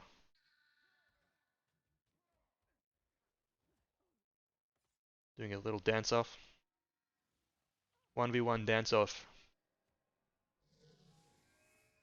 Looks like Beware's the one that's scared to engage. He's sort of hiding in his high ground here. Yep. Here we go. Oh! It's burning arrowed.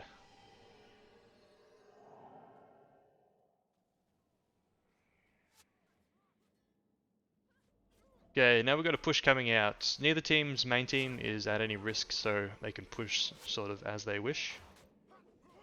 OG now ahead on flags because of their double running and Rook's lack of double running. Footman going down, lose one. Pushing flag as well of Rook. Pass to the Balthazar. And he should be able to get it out fine. There's lots of condition removal. And not much damage and a lot of healing and prots. Both teams.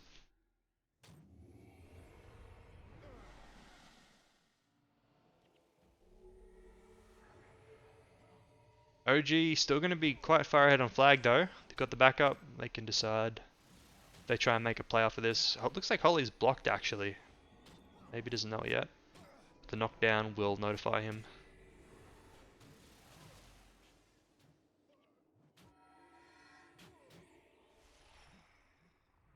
Push from the Mesmer Necro. Wants to make something happen. Double running now at a rook. And at this rate, this game is going to 28. Back in a moment.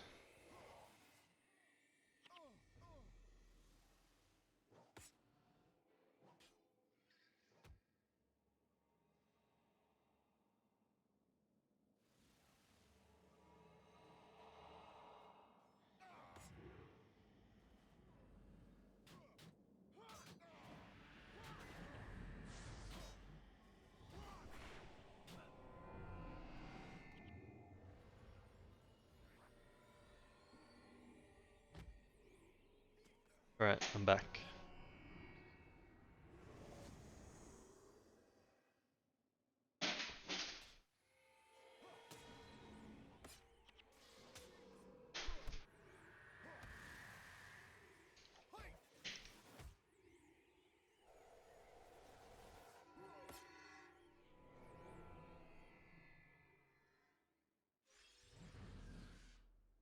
Rook now double running permanently, it seems. Pushing as well.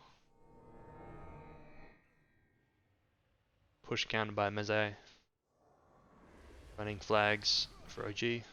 Oh, that could have been a kill there, potentially. Perhaps not.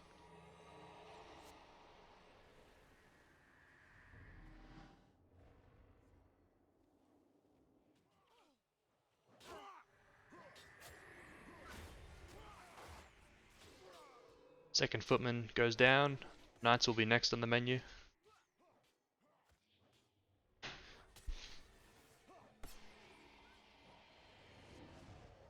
Yep, here he goes for the Knights. Taking a 7 monk with him. Not much defense out of Rook. They need a second damage back. Ranger comes back from the 1v1, but if he does, he's going to give up footman. So he's a bit hesitant. OG decides to stop pushing for now. This would be their chance though. Rook bring out a flag. This is the opportunity to either score a kill on the 8 monk or get pit NPCs. Looking for the 8 monk though. 6 monk gets back though. 7 monk though should be alone against 2 damage. It's warrior and no Mesmer because Mesmer is running flags.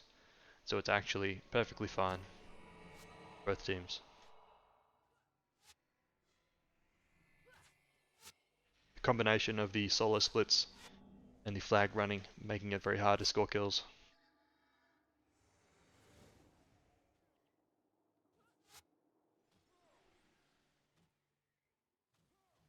Warrior of Rook looking for something. He's not a dervish though, so he can't kill the NPCs as easily. Got a Mesmer here though, so we might still find one. Nope, jumps back on the monk. Monk gotta be careful. Oh, close. 7 monk of Rook in some trouble. He's against a warrior and a Mesmer as well. 6 monk of OG gets here. 1 footman goes down, so a lot of work, but managed to get the footman. Pushing the Meze. Need another damage back ideally. I guess after he caps, the warrior will come back. 8 monk's a little bit exposed here, but his prot's in range to help him. So I guess not exposed. But you'd think that maybe the 7 then is exposed. OG looking for knights. Mesmer coming back. This is a little bit of a risky position here. For Rook. I mean for OG rather. Yep, here we go. Oh, he's not Flux. He's got Dark Escape on the 7 monk. I guess the idea is that he can push more easily and survive these collapses with Dark Escape and non-Flux bar.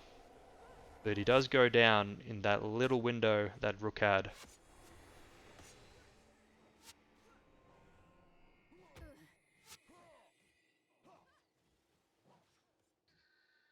Dervish is a little bit low. And now that window is gone. And we are back to flagging.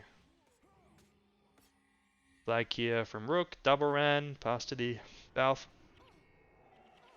No backup from OG. OG is a little bit behind on flags now, so they're going to have a little bit of an opening on them. Perhaps this will be the second footman. I think it would be better for Rook to have their warrior on backside, so the Dervish can farm NPCs front. But I guess it depends, because the warrior can kill a monk much easier than a Dervish can. But the Dervish can just kill NPCs easier than the warrior can. Okay, prop monk of OG's cheating back to support. They're pushing their 8 monk on backside rather. Now he's coming to support the push again. A monk of OG in some trouble now that his prot leaves, but he's back again. And he will survive. This does not look particularly stable for OG, to be honest. It seems like they can't really split apart, or they die on front side or backside.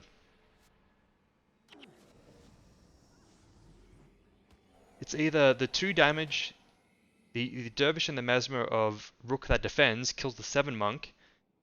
If the prot of OG supports his 8 monk. Whoop, Ranger goes down.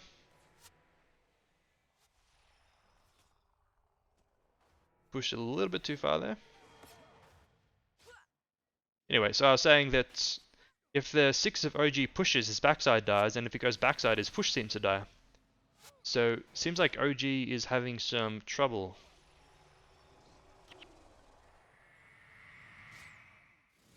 Oh, 7 goes down. Yep, exactly as I was just saying, although I missed it.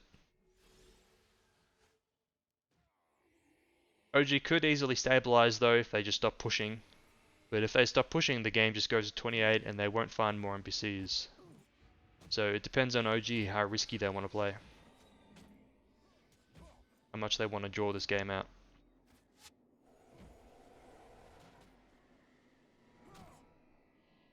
So the Rangers are now at main team.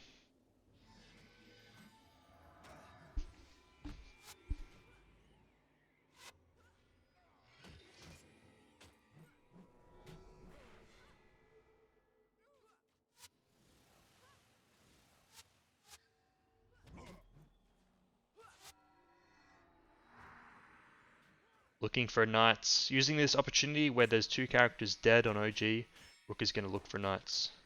Not going to bother them on the archer though, just going to take them by themselves. OG's monks are saving them, but they have to give something up because they've only got 2 monks and they're against 5 damage. They are going to give up the front NPCs.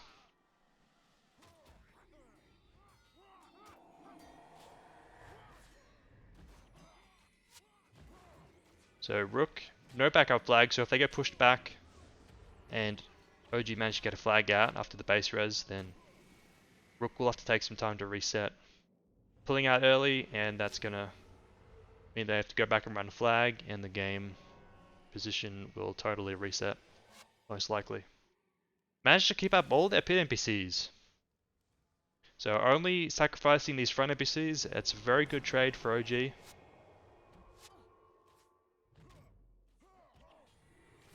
I'd probably be happy that they didn't lose more.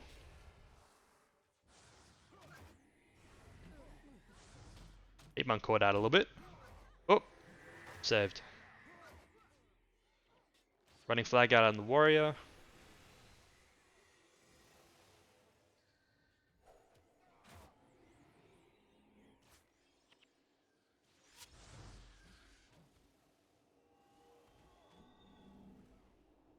Maybe Cryptsig taken out, or Crypt's just removed. Prot's in range, I guess.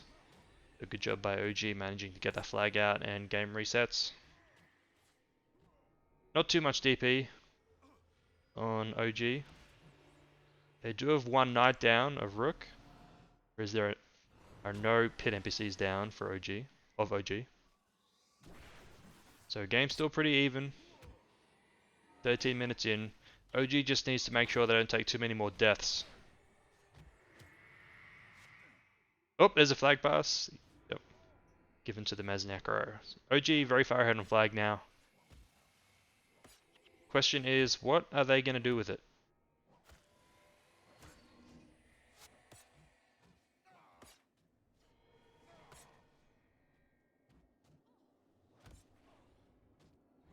Yeah, I'm gonna look for pit NPCs with it. So here we go. Rapid fire's out though, so it's gonna take quite a while if they wanna get pit NPCs down. But here it is. There's the cap, the overcap by OG. They've got a little bit of an opening here. Rook is gonna have to figure out how to run a flag, and while they do, OG can tee off. They're not pushing though with the Balt Dervish, they're pushing with the Warrior, which means they're more likely to look for kills than they are for pit NPCs. Oh, 7 Monk of Rook goes down on the push. Do they have a res?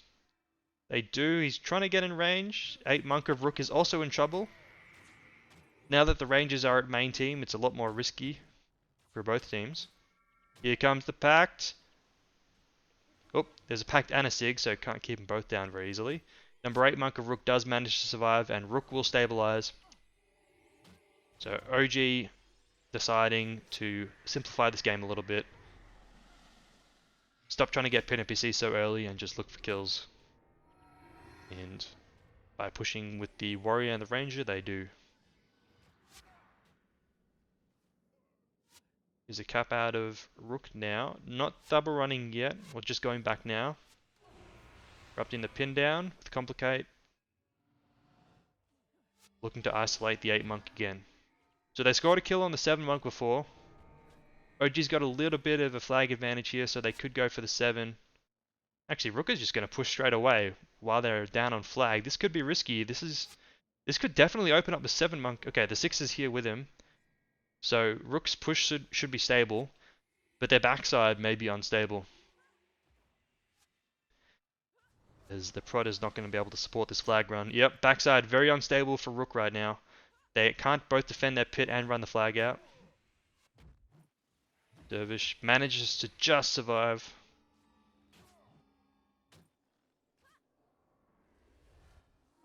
Eight Monk's going to be isolated. Is OG going to let this flag go and then turn on the 8 Monk? Nope, they're actually just diving the flag.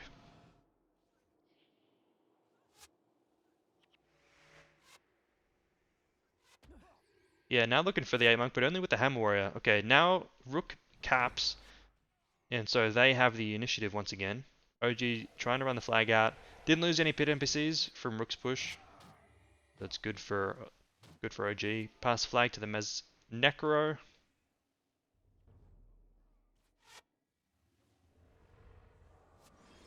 Yep, 7 Monk of OG's got to be careful now that the flag is in favor of Rook. Prot's in range though to support him. And pit NPCs are going down. Rook is not sufficiently supporting their backside. They lose an archer now. They've lost both knights and archer. OG is setting up for 28 very well now. This 8 Monk's got to be very careful. Fast cast on Guardian. He's got to get back into his pit though. He's got no Monk coming to help him. Just a Dervish. Dervish followed by 7 Monk though. Looks like this guy's going to go down. Rupt on the Spirit Bond.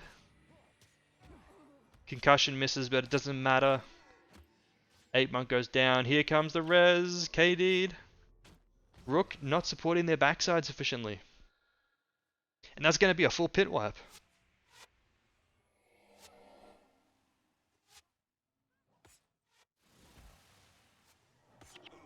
Rook dead on the front side now too. Now that they are pulling back.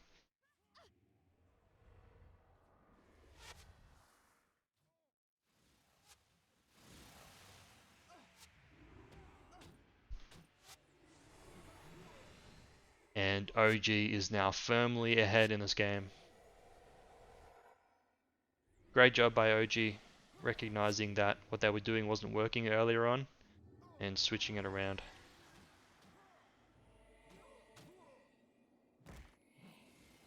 I wonder why Rook didn't keep on pushing the Ranger on split though. Wonder why they changed that up. Rook now sending a warrior to split.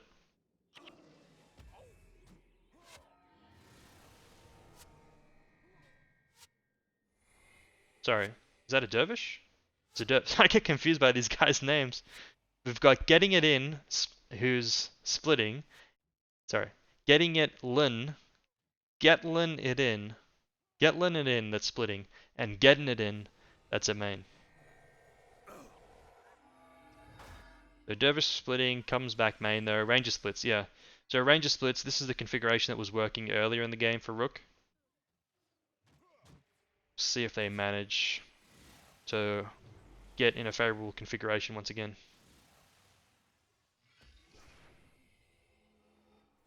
Well, warrior goes down. Not a good start to this new configuration. It's pretty late in the game to do this as well. Holding back the Meze. The Meze was the guys running flags before, so it would force OG to switch up their strategy, but I mean, sun is setting on Rook a little bit now. Flag game no longer matters this much late into the game.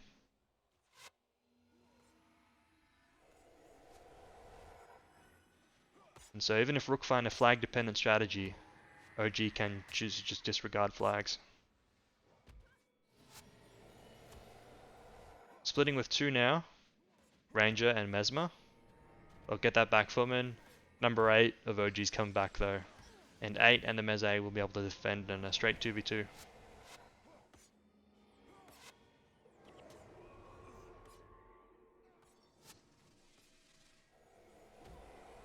So what do you do now if you are Rook?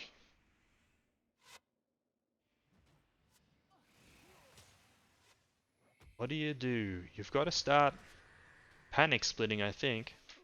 Got to start sending a monk to split. Lots of damage. I don't know, just do something chaotic to try and mix up the game, because if this goes to 28 and you don't do something miraculous in OG's pit, then you are out of this tournament.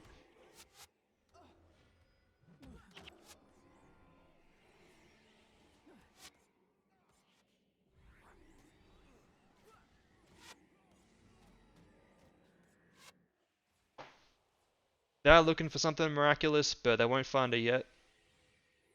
Trying to do the 2v2, but with no healing, it's a big ask.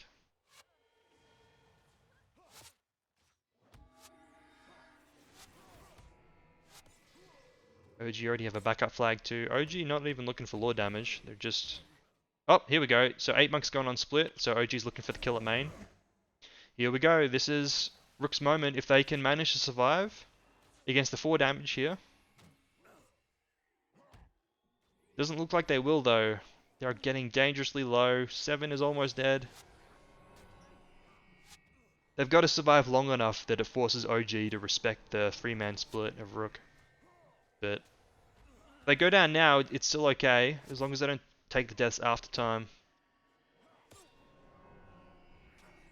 I think he's... Oh, get to the shrine! Get to the shrine! Okay, a survive, just. A monk is still on split for Rook, that's good, that's good.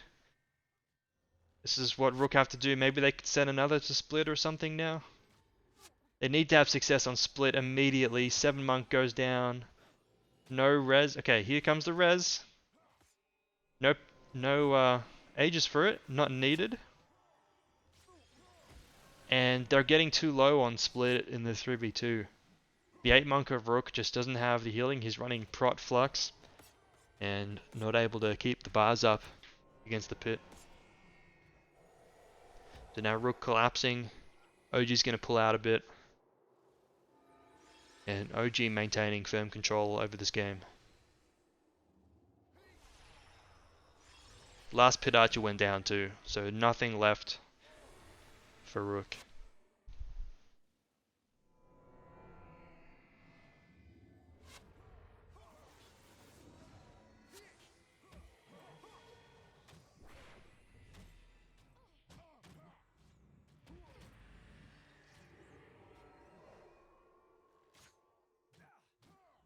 OG's Mesmer defending preemptively. Very smart. Not giving rook any chances to get a jump on those pit NPCs. 7 goes down unpacked. Monk's got to survive for 20 more seconds. But I don't know if he can. There's 4 damage. Oh, the Red Sig's still actually on the Mez Necro, but he goes down. 10 more seconds actually. I think he will make it. Going for Lord damage now, potentially. Maybe the after time kill on the warrior. Yep, looking for it, but manages to oh, heal him. Oh no! Still got the Restig. Here it comes. Complicated. It's down for 10 more seconds. Mesmer Necro's got to survive 10 more seconds, and then he can get it. He only has to get through the Savage Shot then, but it's too late. Mesmer goes down. One more pact. One more pact. Nope, Savage Shotted. And that's all she wrote. Game is over.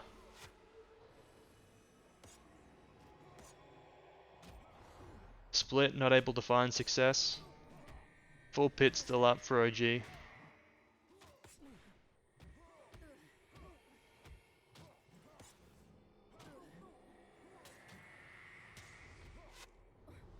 And it's just a matter of time. 8 Monk keeping himself up nicely with Spirit Bond, but it's not going to matter. Now Mesmer's looking at him.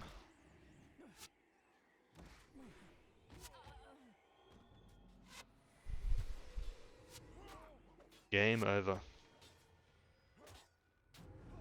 So, OG advance past the quarterfinals.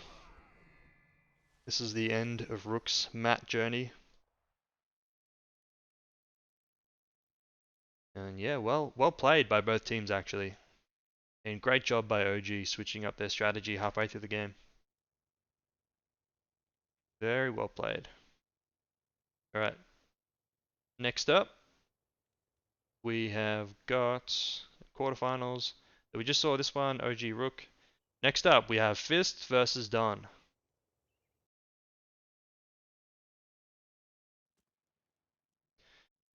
Singust out of Fist, so this is an Elims build for them.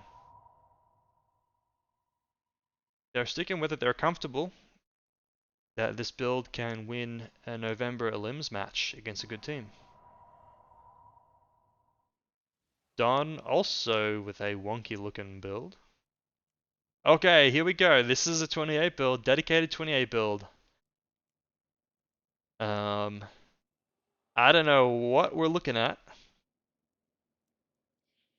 So we've got 4 monks, a Mez warrior. I'm guessing the warrior part is Prot D. Maybe it's an Echo Prot D. We'll see the fabled Echo Prot D. Huh? Perhaps... I think that was air. Yeah, it looks like an air rally, so maybe a gust. Good for defense. And 2 assassin dervishes to farm lore damage somehow. I wonder what the dervish skill is.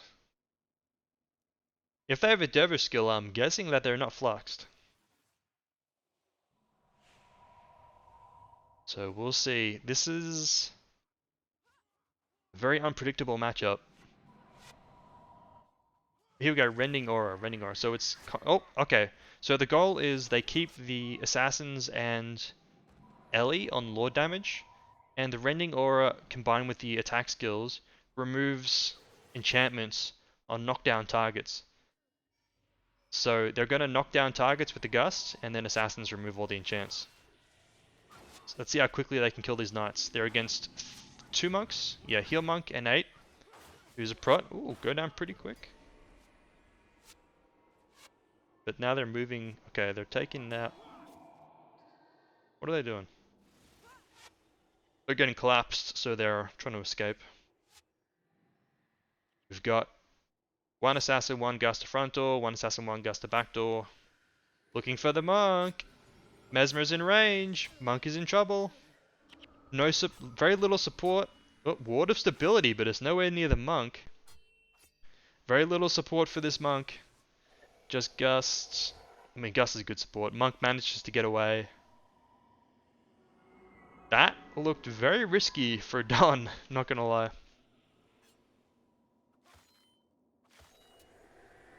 If Don had to keep on making that sort of move, then I don't like their chances at not accumulating a lot of DP before 28.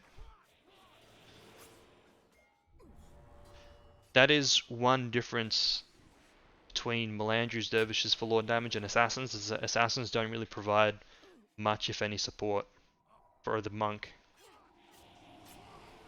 Whereas Melandrius dervishes, while they do much less Lord damage, they have imbue health and watchful spirit. Or watchful intervention, whatever that skill is called. One knight goes down of Don. Second knight goes down. Don's assassins still haven't managed to leave the base. Don's monk goes down.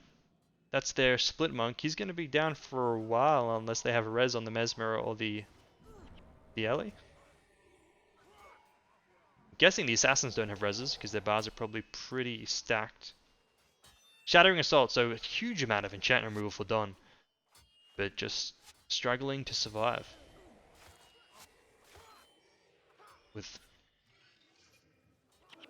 Struggling to survive and escape the base. Not fluxed, obviously, on the Mes Warrior. Shadow Walk.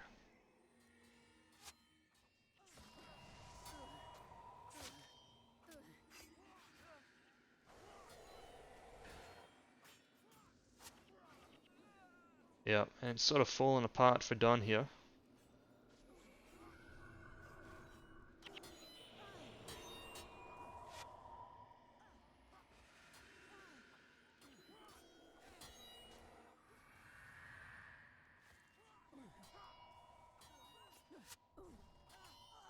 Kinda just punching bags at this point. Even after their base res. That's one after time. Do they have any res sigs? Doesn't look like it.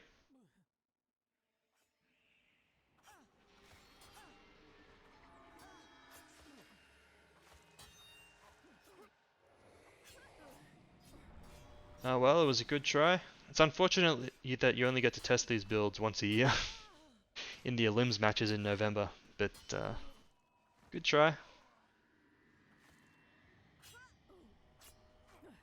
Fist build, Singust has huge amount of damage, so it is difficult to just run around the map and escape them. They're very fast and they have a lot of damage and they have a lot of knockdowns, so once you're sort of pinned in your base, it's very hard to escape. So nice try by Don, and well done to Fist. Fist advances past the quarterfinals.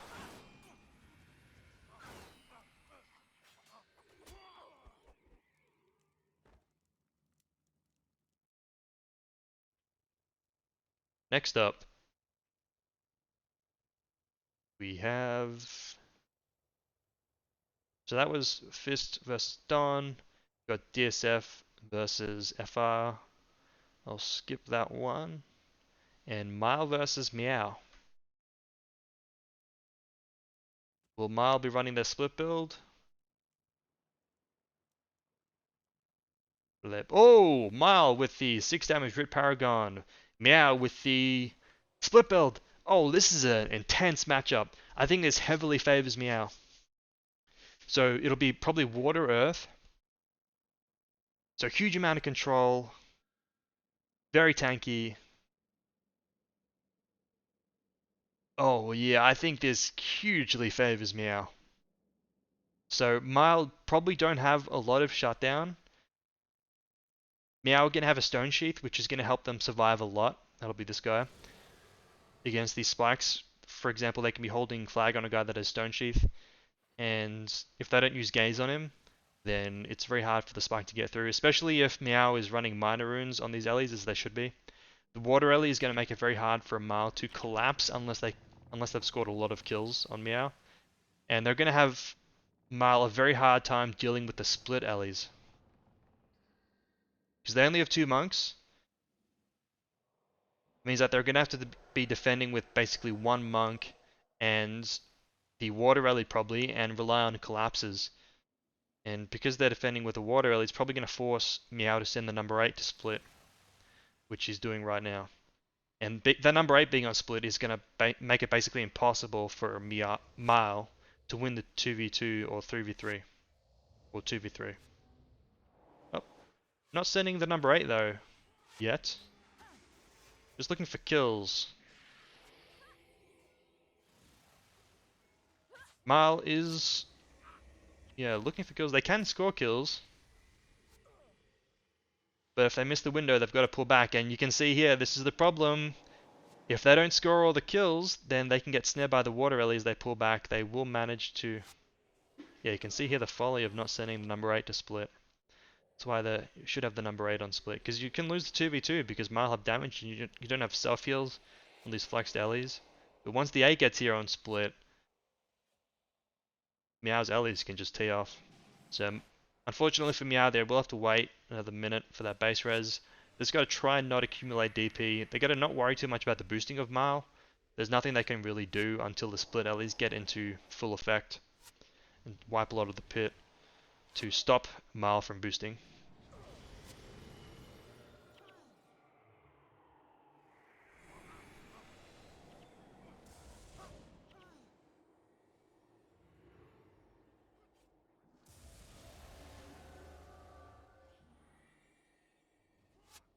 Yeah, the Mesmer probably wants to be erupting the Mesmer Necro of Mal, I'm guessing.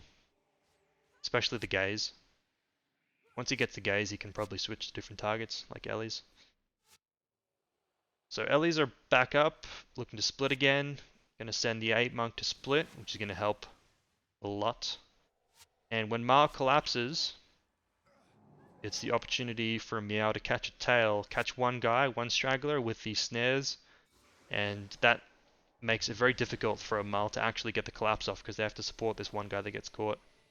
Unless they let him die, which they can do so long as they're boosting, but once the split Ellies get NPCs down and Mal is forced to retreat much earlier and Meow can get the flags out much more, and therefore Mal can't boost, then catching that tail is going to be huge.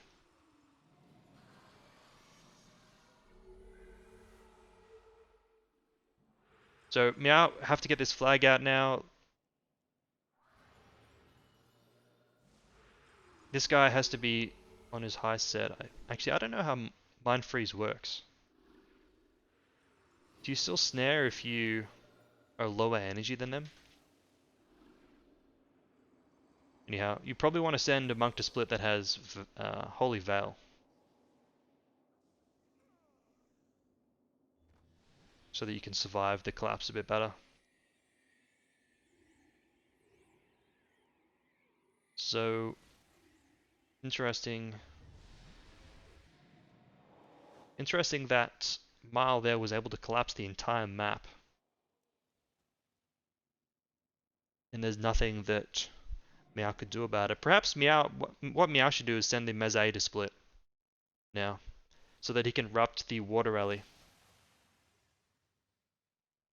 You might think you want to keep him at main to interrupt the Ellies and the Mesmer, but if you don't send him on split, then you can't stop that from happening very easily.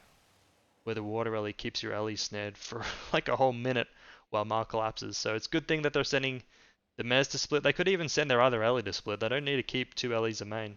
I mean, they don't need to keep 3 damage at main. They can just have 2 damage at main. I think it's actually not... Yeah, he's coming now, so that's good. He just had the base res or something. So yeah, this 4-man is a great combination out of Meow. Very hard for Mal to counter this full man. Mesmer should be able to interrupt. Oh! There's the Hexer move. Doesn't interrupt the Freezing Gust. You've got to be interrupting this guy. Oof. Okay, there we go. Now can you remove this one? He's only got 2 snares, so you can interrupt one, remove the other. Nope. Meow gets caught again.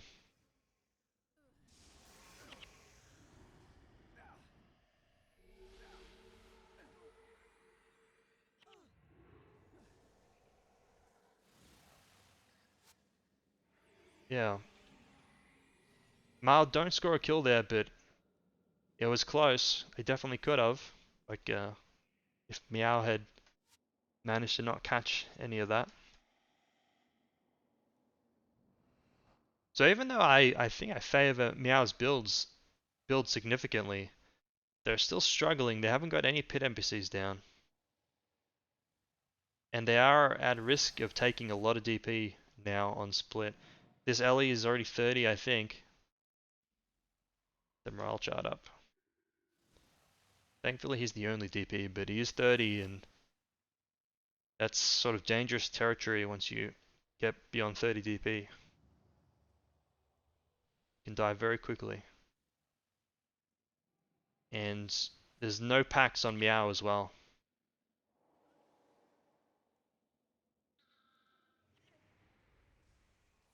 So Mile seem to know how to play this. They're not overcommitting at main, which would leave an opening for the split of Meow. They're playing it nice and safe.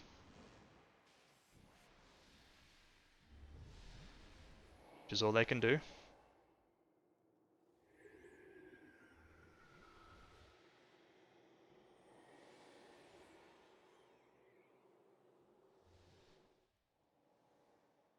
I feel like when Ma collapses all the way like that, if they collapse from this position here, then a monk of Meow could mirror rather out the back and reach Meow split before Mal can reach Meow split. Yeah, I feel like Meow could actually commit on split a bit more if they can mirror quickly with the monk. Here they go. It's 4v2, so it's a bit of an opening, but Mal collapses almost immediately. Meow catches the tail a little bit. There we go. Purge. Not enough snares. Doesn't seem to be enough snares.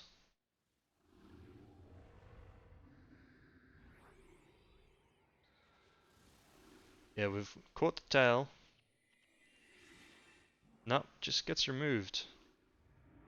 This is why it's nice to have a lot of snares on the water rally. Mars committing a little bit of main. Meow's chance to push on split. Nope. It's just a standoff.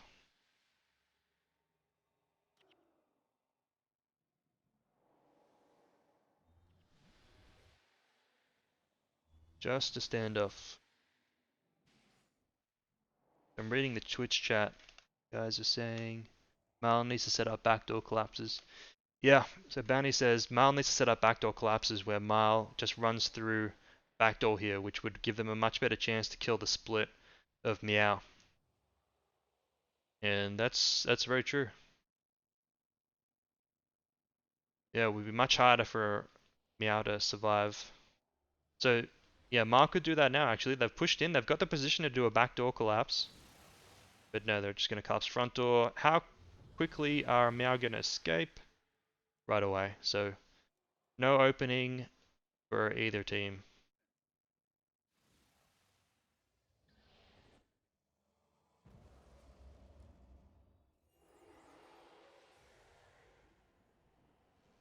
Even though I'd like to see Meow play a bit more aggressive on split, I feel like having already gotten 30 DP on the fire rally here, this early in the game, it's probably smart for them to not overcommit. In the water rally, he's got probably 0 exhaust at this point, so he can cancel a lot of mind freezes.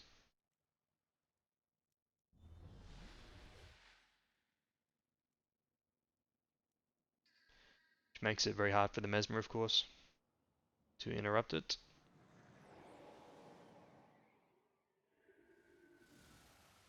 Okay, what will Meow look for now? Will it be pit NPCs? No, backdoor collapse. Here's the backdoor collapse, and Meow runs straight into them. Uh-oh. How many snares can we keep out? Snare on the mez. One's removed. Can't interrupt it. This is going to be 45. 45 on the fire rally. Didn't rub that one either. Okay, gets that freezing gust. But, oh, misses. There's the cancel on the mind freeze and 45 DP on the fire rally.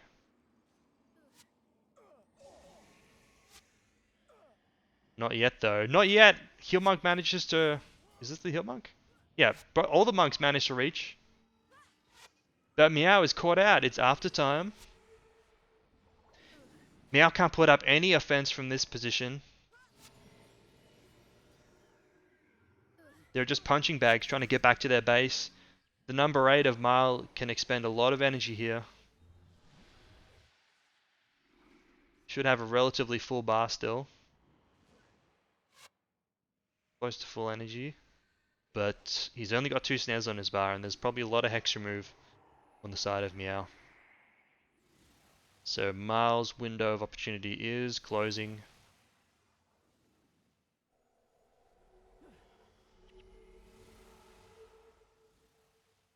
And Meow miraculously manages to take 0 deaths.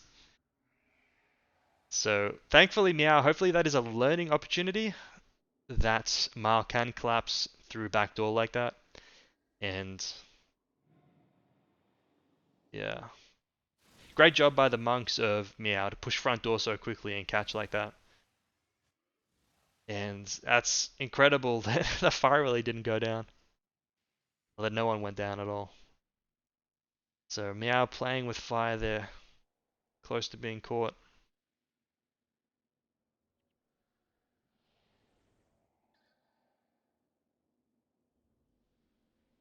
At this point, I'm just scared for Meow. Just trying to survive for 28 minutes.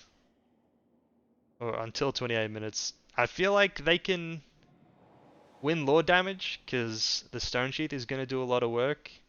And once Mile actually is forced to commit into the pit. Oh, here comes the backdoor collapse again. Foes is a bit off. Here comes the snare on the tail. Got to watch out for the turn kill. Water really got way too cocky there, not sitting on shield set. That was kind of a little bit of a telegraph spike, I think.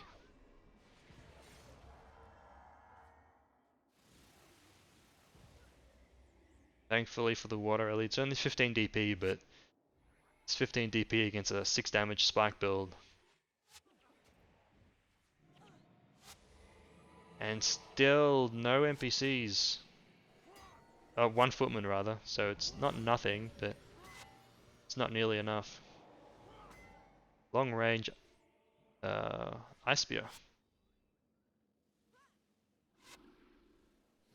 Freezing Gust, they've caught one. We need faster hex removes than that. Cancel on the Mind Freeze, gets off. We need really fast hex remove for this, guys. Come on.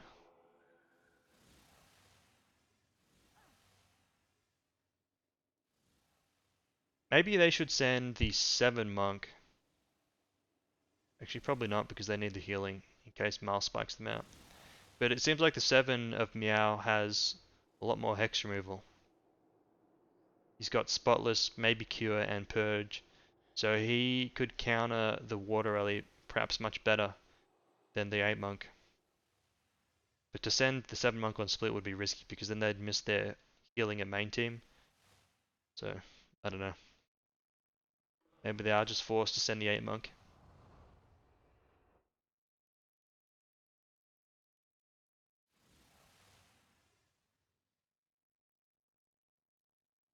Yeah, when we're catching a tail, we can't be that open. We're in range of all the alleys. We're on 40-40. See, obvious target for them to turn around and spike out.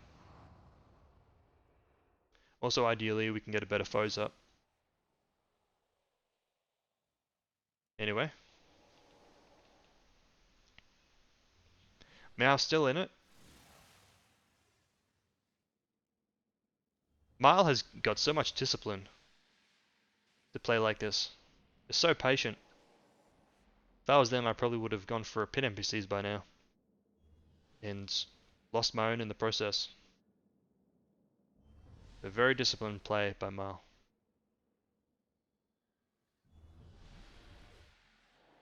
Here we go again. Are they setting up another backdoor collapse?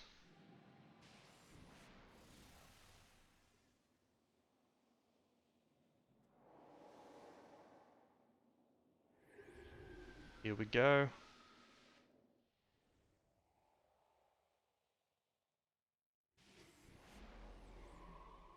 Nope.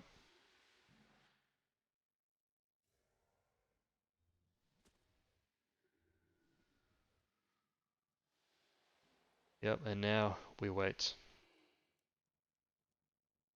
So, assuming this does go to 28, what does it come down to?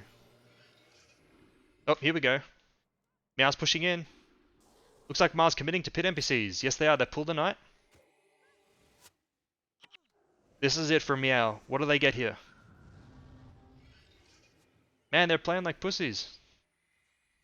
They didn't even pull a knight. They have to run out now because the collapse is happening, but... Okay, they've caught a bit of a tail. They've caught the monk, actually. There's not enough spiking power of Mile in range to turn kill. Not yet, anyway. Now they're starting to get in range. So... yeah. Meow escapes with their split team, but still didn't achieve anything.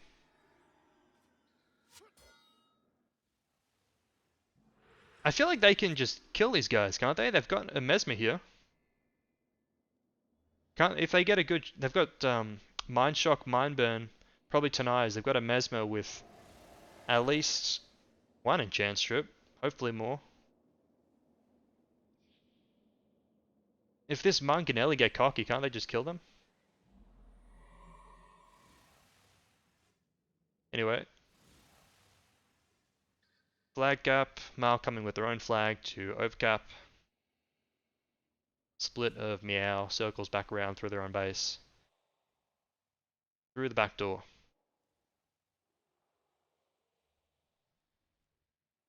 Things are still looking good for a Mile. So 28, what does 28 come down to? I think it comes down to how early the teams engage. So Meow's 4-man split should completely dominate the defense of Mile. Mile can only defend with one monk, and that one monk should just get obliterated by the two Ellies and the Mesmer. So in the process, however, Mile can do a huge amount of lore damage with all of these Ellies. And potentially, if Mile goes in early enough, even spike out Meow. But I think that's going to be tough. I don't know, it's really... It's, it could go either way, I feel. But I still feel like it should favor Mile. Mile looking for more pit NPCs. Okay, here we go. This is Meow's chance. They're looking for the monk kill. The monk is kiting away, so they could turn and kill the water rally. If they kill the water rally, then they can escape easily. They're turning on it a bit late, though. The windows are so small. They're so scared to engage. Because the catch is so huge. Oh! Do they find this? They do! They find a knight! Okay, big. Big, big, big. And they're not going to pay for it either because it looks like the main team caught a tail. Okay, Mile finally gets something out of this game. I mean, Meow gets something out of this game. Got one knight down. However, they also lost a knight because Mile stayed long enough to kill it. So both teams taking on a little bit of risk.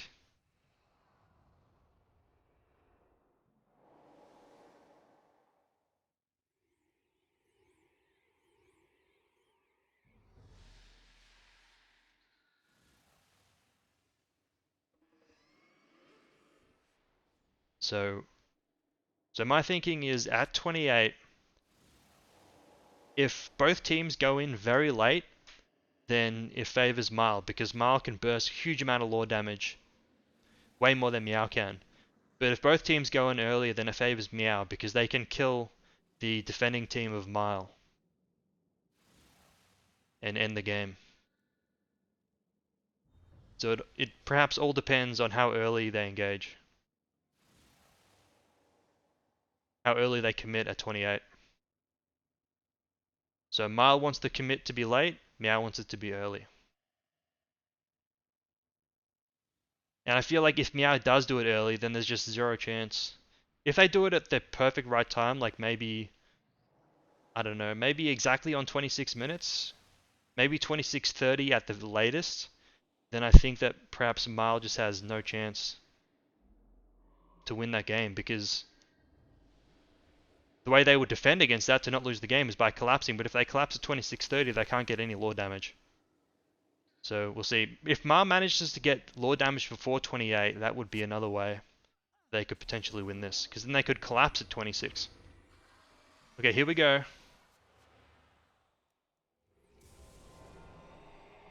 Remember, if they kill the water early, then they can commit on split for much longer.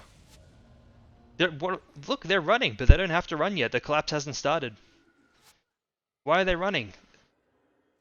Dude. They're trying to take down the archer to lower the risk of the collapse, but they've wasted so much time. And now the collapse comes. And they lost the second knight for that.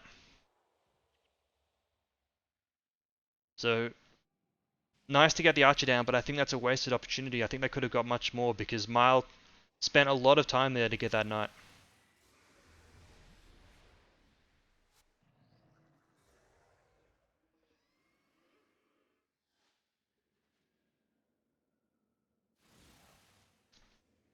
Mile goes back in again. Meow's not in position to re-engage immediately. This Mile's going to get further ahead. They're surely going to get more NPCs off of this.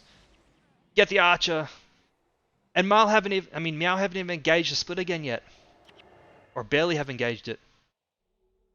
Oh no, so Mile's getting objectives for free now, essentially. And look, the engagement is so late that they have to immediately run as soon as they get in range of the pit. But hang on, what's this? Mile is not finishing the collapse. I think perhaps Meow got some snares off, but now the collapse is coming and Meow's gonna have to run. Man, Meow has so much time in these engagements, it feels like, now that Mile is going for pit NPCs, but they're just not capitalizing.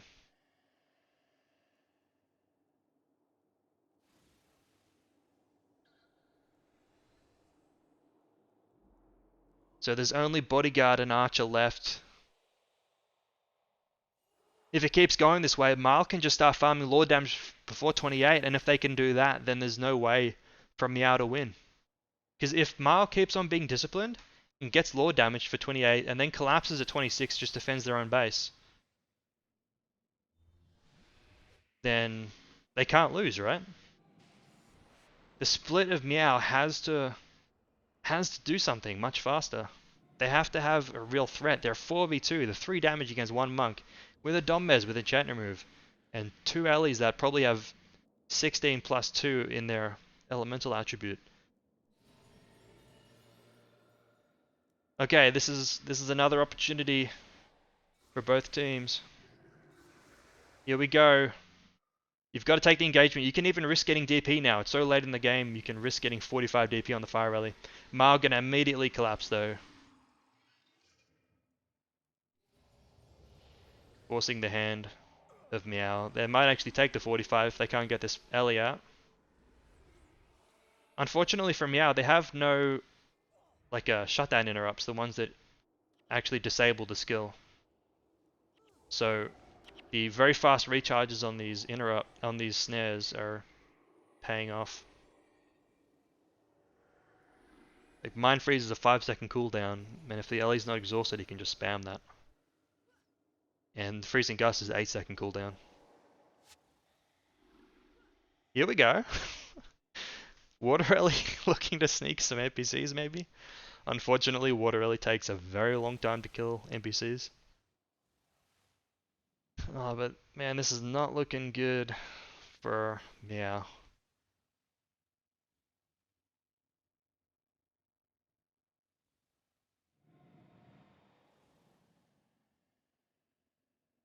When is Mile gonna get lore damage? It's 25 now. It's 25. This could be their chance. This might be time to get some lore damage and secure the victory. It's gonna take Meow a minute to get... Oh! Immediate collapse, immediate collapse. So by not going for lore damage, this is opening an opportunity for Meow. Oh, you know what's gonna happen right now? If Mile manages to get this collapse on backdoor, Meow's split is gonna be flushed out at 26 minutes. It's gonna take like a minute or so, or maybe even longer, for a Meow split to make it all the way around the map back into Mile's base again. Look at that. There's timing on the collapse if they keep going. No, but the tail's been caught, so they're sort of stuck here. Okay, and that sort of ruins the timing that Mile had there. Okay, now it's time. It's 28. Neither team has lore damage. Oh man, Mile is defending in a 4v4 actually. Okay, so Mile is just straight going for lore damage. They're not going for the kill on their push side, but they do actually have a lot of damage to score kills on their defense side. Last Knight goes down. Alright, so a lot is on Denning right now. Dude, what are they doing? Oh, Meow's just kind of throwing. There's a res.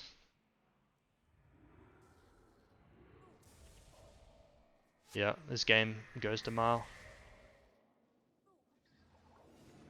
They could have scored a kill here potentially, but they're kind of going split brain and focusing different objectives from each other.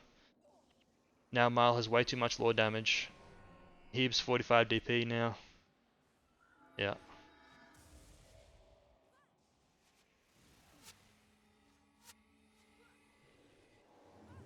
Their only chance is to score this kill and keep down the reses, if they even have a hard rupt.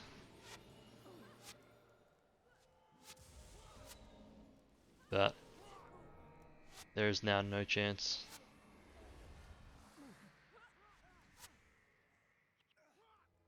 Yep, shut down on the mez.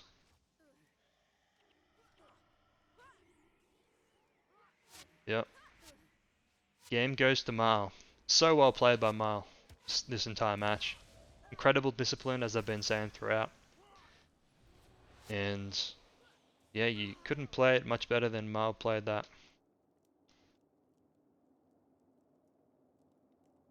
Very hard to pull off. I mean, look at their build. So hard to pull off this victory with their build on this map against what Meow had.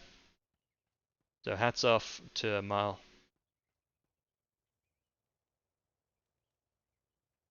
Right, I'm going to take a short break. Back in a few minutes, and then what's next? I think that's the last quarterfinals. So next up, semifinals. We've got Fist versus DSF and Mal versus OG. Okay, so be back in a few minutes.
Alright, I'm back. Take this off the screen. So, quarterfinals are done. Finish obsing those. And now for the semi-finals. Probably just going to take a glance at Fist against DSF and watch the whole thing of Mile versus OG. So we just saw Mile with a really good performance against Meow with their 6 damage build. Something that's very specable though, so can't pull it out every game. Now against OG, they're playing regular looking Singust, Flex Singust. Same thing they played against Fist in, I think it was 4th round of Swiss. And they were also very disciplined in that match too. They played very smart. In that match, they did lose, but they played it very well. OG actually with balanced build. Got the 2 front, Ranger, 2 Mez. Mesmer Monk actually. Okay, so it's not quite the regular balanced build, it's an illusion Mesmer of some kind here. Wonder what the monk skill is. Perhaps he's got a sneaky res on his bar. Maybe he's got Condi remove. Maybe it's just a fake and he doesn't have any monk skills. What the elite is too. I know that OG likes to play Crip Anguish, even in this flux, which you'd think is very bad for Crip Anguish because of all the hex remove and the health regen. Still think that they may pull it out because they like it a lot.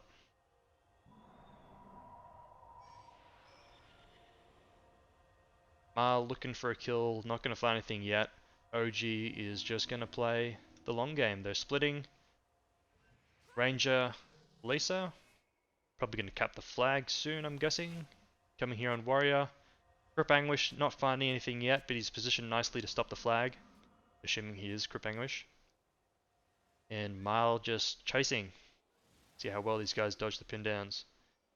They dodge them better than I do. Nope, no need. Didn't even aggro the archers.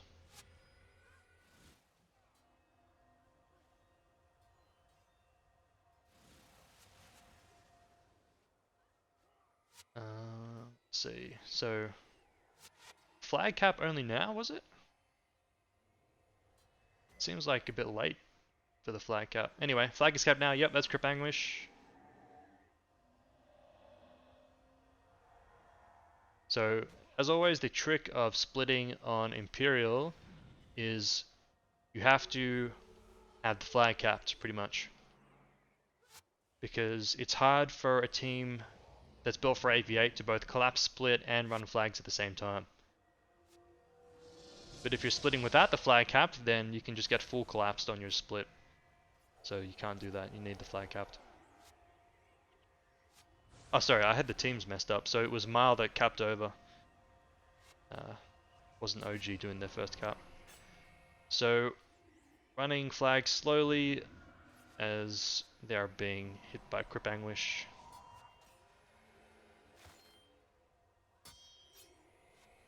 Oh, Lisa's on the Knights. Undefended, is he? No, he's defended by a monk. He's positioned himself, he's not going on an archer so that if he does get collapsed he can escape. Doesn't want to dive too early yet.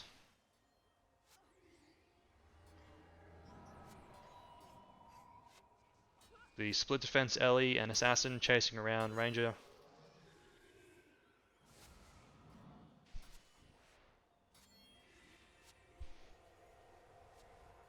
Crip Anguish going to be causing some havoc on the flag path. Oh, there's a Holy Vow though on this fella, and it gets removed. And unless the Mesmer has a lot more snares, this Ellie is going to get through with the flag. There's one more snare. So much hex remove Mal has. Mal may want to keep their 7 monk here to support the flag path, because the 7 monks usually have a lot more hex remove this flux than the 6 and the 8.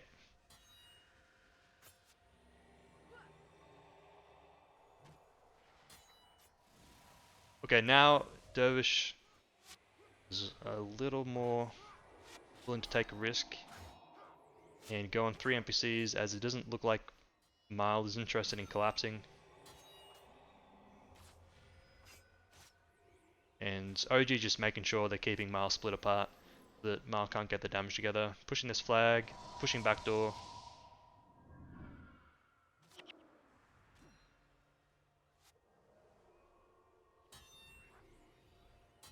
Interesting they're running the Crypt Anguish instead of the Water Alley. The Crypt Anguish, I think, has more damage, more of a kill threat than the Water Alley, but it doesn't snare as easily.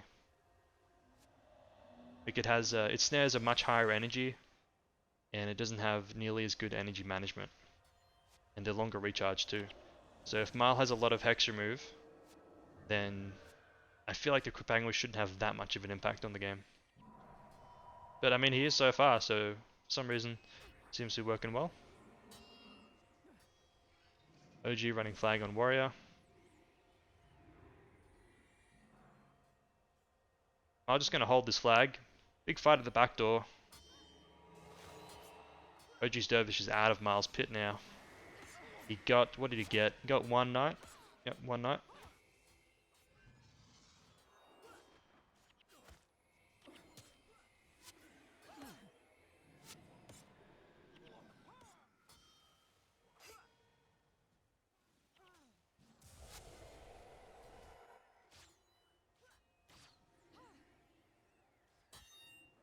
Oh, sorry, there's death there. Death at the main team. Resig on the Gusts. How did he die? What did he die to? Interesting. Is there no monk here from Marl? Prot's here now. Perhaps the Crypt Anguish gets around the Prot, because the Prot can't heal up the damage that the Crypt Anguish does. Maybe that's a big advantage that Crypt Anguish has over a Water Alley.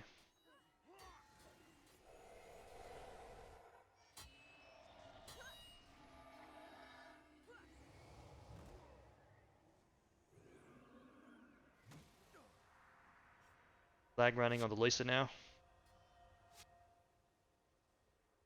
OG pulling back.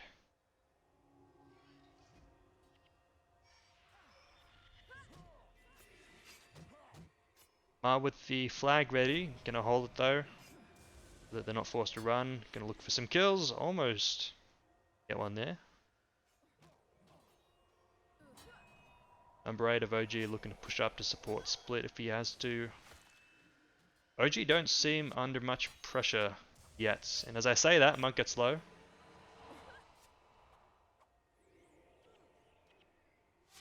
Yeah, pushing front NPCs, pushing backdoor.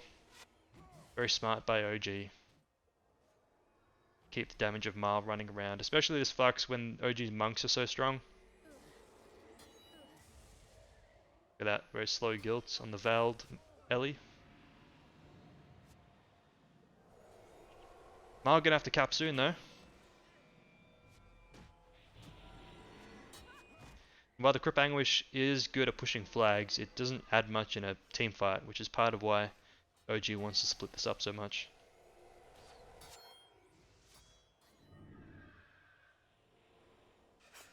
Doesn't add much in like a 8v8 team fight against multiple monks, I should say. Snaring the flags heavily. Not even running the next flag yet, going back for it now on the warrior. Lisa's in the pit again.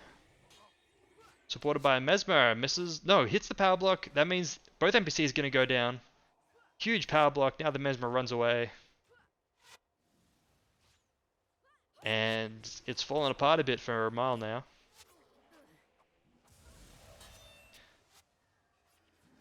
Not able to find a kill on the Mesmer or the 8 Monk either. Looks like they're going to get away scot-free.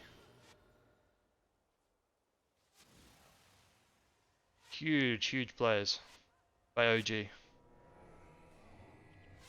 And Mile must be getting a little bit desperate now, feeling like they're falling behind in the game.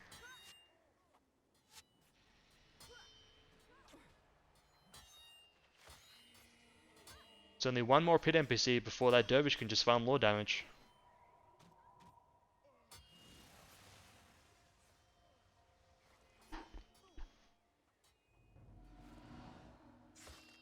Dervish goes in again. Hang on, where's the 8 monk? He's here. He's not quite in position, but he will be able to defend as Dervish runs out.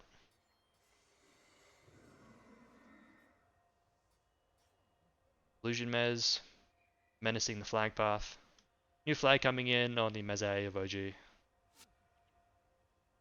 Bit of a collapse here on the Crypt Anguish.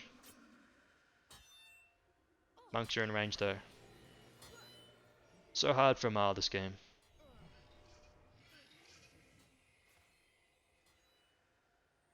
Another split, this time from the Ranger.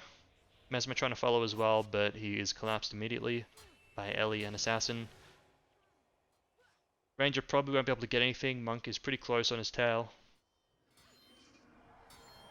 Mile not running flag yet. Okay, now they go. Val's on the running Ellie. Gust Ellie. Conjure Phantasm, trying to bait the removal of the Veil, I'm guessing. Yep, there's the Crypt Anguish. I think he removed the Conjure Phantasm. So good job by Holly there, baiting out the Veil. Although there is a bit too much Hex remove. Bird and Snare gets on, covered by Shrinking Armor. Nope, there's a Purge Signet by the 7 Monk. 7 Monk has lots of Hex remove. I think he's got Spotless, we've seen. Probably has Cure Hex, since that's so normal to bring. And he's got Purge Signet, so 3 good Hex removes. Ranger looking for the solo. He's got the Monk Daze. Monk gets off a Guardian though, and he'll be fine. Front foot moon going down.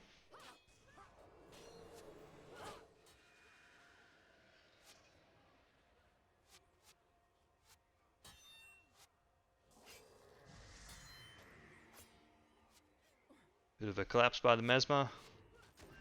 Trying to keep as many of these NPCs up as they can. Number 8 Monk of OG even follows. That is a, what do you call that? A brave follow.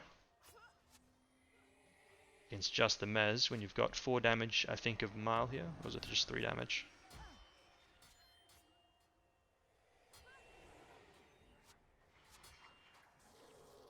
I guess they were just fine. I think Mile followed the 8 Monk instead of trying to beat on the 2 Monks, the flag stand. So hard for Mile to kill anything. It's not like the match they had against Fist, which was on Meditation. Meditation has some big choke points, which are hard to get through, but Imperial does not really. It only has a couple of very small choke points. Mile switching up now, looking to rush into OG's base. OG are on top of them though, or right behind them. Illusion Mez is pushing with Warrior, Monk, Ranger. So Mile's pushing with 3 damage. They're defended though by 2 Monks, P-Block, and Lisa. So I don't think that OG should be able to score kills here. But it's going to be pretty hard for them to kill NPCs too, because they're against 2 Monks and a P-Block.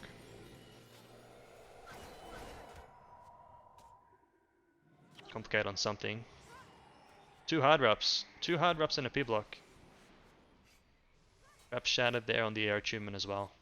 So Ellie's not having a good time. Yep, no air attunement. Arcane Thievery too. I'll be back in a second.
Okay, I'm back now. Let's see. So Mars giving up the boosts to OG. Mars push is ambitious, unfortunately taking some deaths, but these are the first deaths they've taken. Actually second death. So they can afford it. Unless it's after time. So they got one knight. Pulling out now.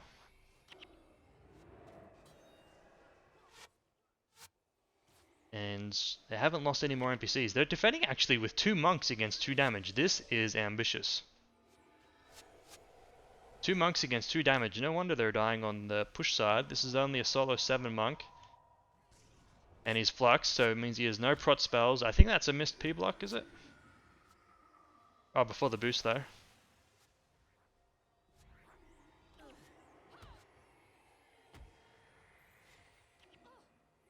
Seven monk manages to escape.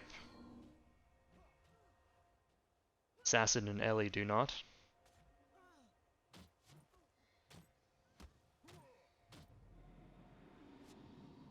Yep, so Mal falling a bit further behind. Thankfully, it's only 15 DP on all these guys. None of them are like 30 or nearly 60, I think. So Mal has a few more attempts of that. Maybe 1 or 2 before they're in a really dire situation.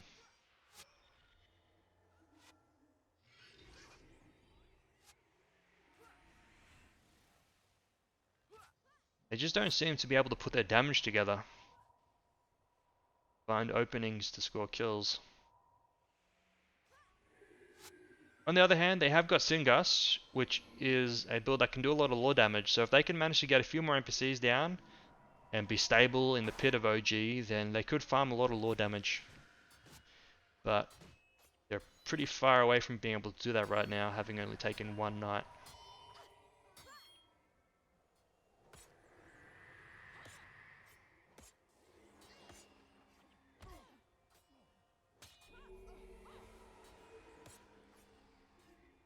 So Mal looking for kills maybe? Okay, so OG pushing back in the base. What will Mal do? Defend with the prod again? Yes, they do. Not going for a block kill on the bodyguard or anything. Just looking for that outside archer. It's a nice one to get down. And OG actually going to turn around, look for a kill while Holly snares here. Snares the prop monk. All attention here on the 7 monk of Mal. He's against 4 damage. Oh, nice timing on the blind there. Big gust. Prop monk's almost there, monk's almost there. Just survives. Great job, Bud Mal. And that is why you can afford to have a solo monk with Singus. Gives you have a lot of defense against melee.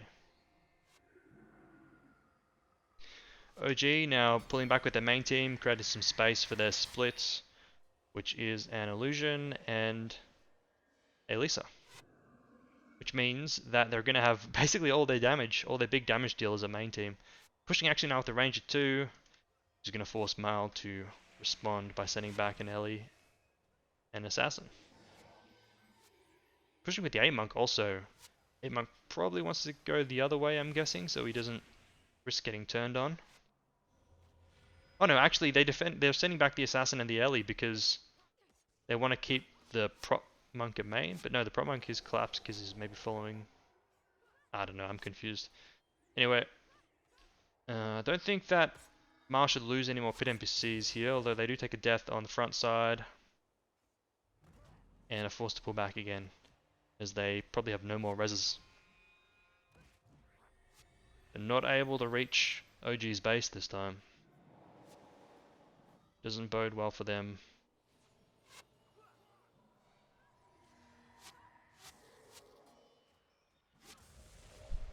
I guess if there's any saving grace for Mal, it's that OG haven't farmed much lore damage yet.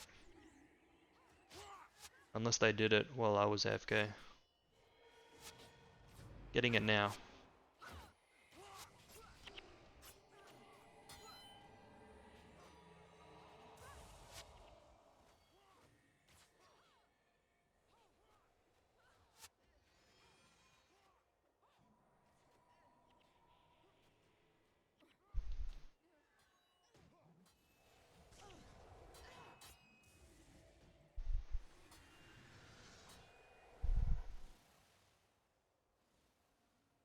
OG disengaging. Mile unable to catch, as they have two dead. Mile sitting back for a second, waiting for the res and reevaluating their strategy maybe. I think it's hard to say. You kind of now that you can't really push with a solo monk, at least not a solo 7. So you probably want to push with 2 monks, but then your 8 monk defending is going to die. And so then to protect your 8 monk, you want to keep your gusts back. You can't keep 1 back because you lose a 2v2 or a 3v2. Yeah, you lose a 2v2. So you kind of have to either keep both of them back or an assassin and a gust back.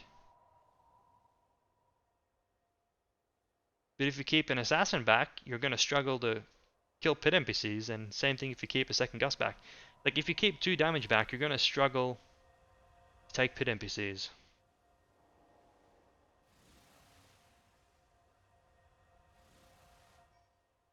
Anyway, they have actually managed to get out quite far now. They're pretty close to OG's base.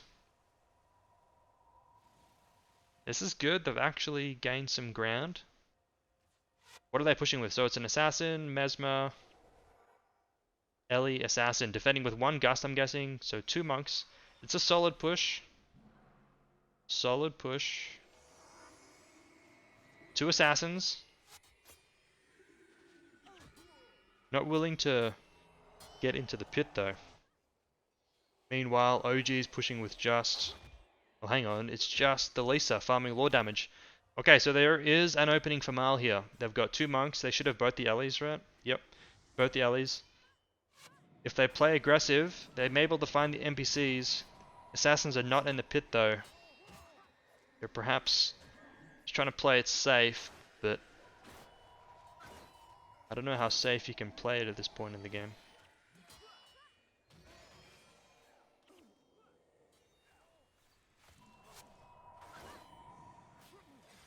This knight is very important. Just keep it up. OG sending a Mesmer to split. Yeah, OG recognizing that maybe this fight doesn't favor them that much. Mars full health. OG is hurting a little bit. Sending Ranger 2. So what does Mal do? Do they send back more? They've already got... Where's this guy? They've already got the Gust coming back. But they're not sending back... Okay, they are sending back another one. So their responses are late, but they are sending back responses. Now Mal's only pushing with a single assassin, Gust, and Mez. It's going to be a lot harder to kill NPCs. Oh, as I say that, they get the Pit Archer. Okay. So they didn't get the Knight, but they did get a Pit Archer just then.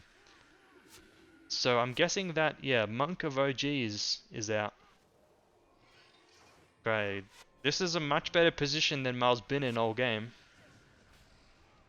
If this... Oh, it's not a P block, unfortunately, from Mal. It is an E-Surge. Which makes it a little bit harder to kill the NPCs, I think. Oh, hang on. They get the second Archer. Mal's in with a chance. So the OG is defending with... It's 2 monks and illusion, and that's all. So they're kind of going for a Lord Rush, I think. Mal still have 2 monks here. Oh, yep, this guy's dead, and it's going to be game, isn't it? So it's 4 damage. 4 damage out. Here's the 4th one. It's currently 3 in the pit. Yep.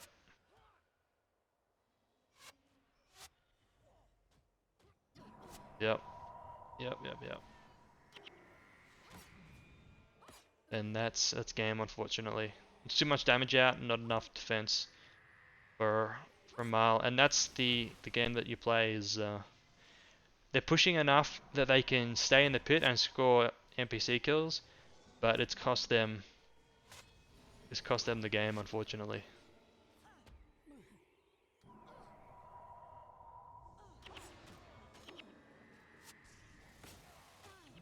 Miles sending back the prot now. I think that the prot could have come back much sooner. Yeah, had the prot come back much sooner, this might have been different because it's only the illusion here, right? Yeah, and the heal can hold up against the illusion very successfully. In fact, Ma might have even won it here because... Yeah. They're still in it, actually. Where's the prot? He's back now. Mile Irene with a chance here. There are Mesmer, Gust, and Assassin against 2 monks. Only Illusion against a 7 monk with a lot of Hex remove. You can just spam it on the Assassin. Going for lore damage though. So they're not confident they're going to kill the monks. They're just going to farm lore damage. Try and get the bodyguard. But who's going to get more?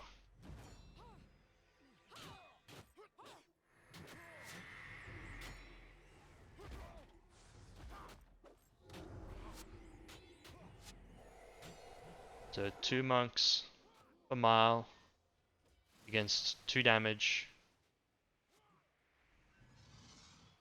Now it's going to be just 1 monk against 2 damage. Miles going to die here on the defense side, possibly. It's almost like they're baiting OG into trying to kill the monk and not going for lore damage. But no, the prot does come back. Mars lore damage team starts going down as OG has sent back more damage. Smart move by OG because Mal could have farmed a lot of lore damage there.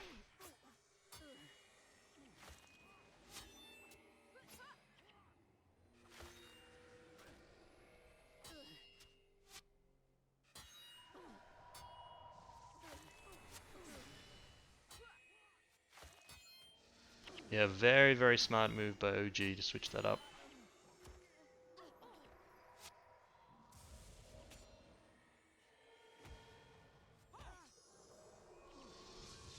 Crazy that Mal still came back into this and almost won 28, given how far they were behind for most of the game. They're fighting with almost an empty pit against a full pit.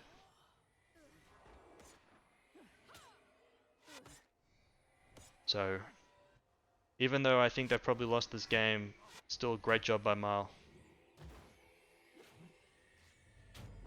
And of course, really well done by OG as well. Played extremely well throughout, adapted to every scenario. They split up very well. Singus has a lot of damage, so they did a great job keeping them spread out, pushing flags, splitting at the same time.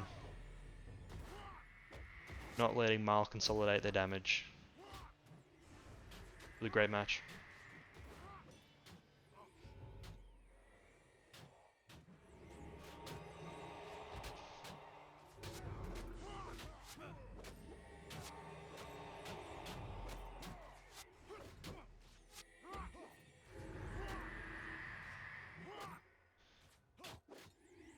Okay, I'm running out of time, so I hope the finals is in 28 minutes. Yep, OG wins. I hope the finals isn't 28, because I don't know if I have time to watch the whole thing. Just gonna jump into this one, Fist vs DSF real quick.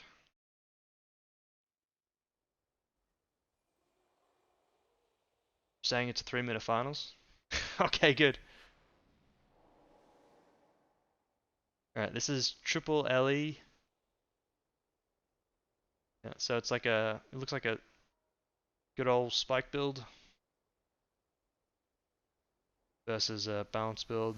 So I'm gonna skip this one and just go straight to finals because I've got my kids have woken up about half an hour ago. I gotta pay them some attention. So finals. This is Nomad's finals. It's Fist versus OG. Another Fist OG classic. We have, oh, Spirit Way out of OG. Fist with the balance build. So this is their finals build after all. I wonder if this was Euro servers or American servers. Alright.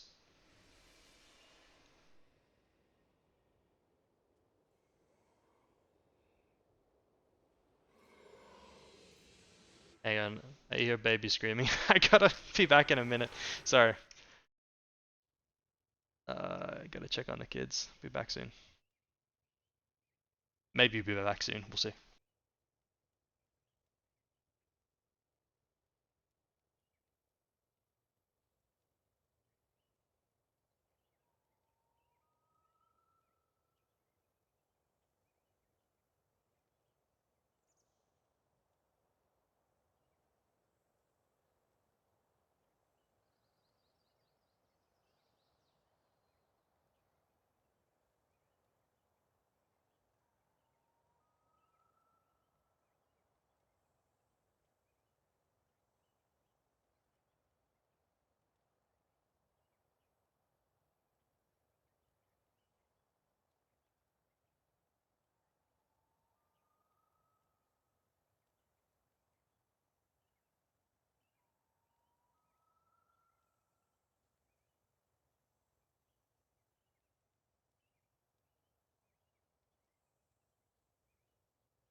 Alright, I'm back. I've got a kid in my arms, and we're gonna get through this finals.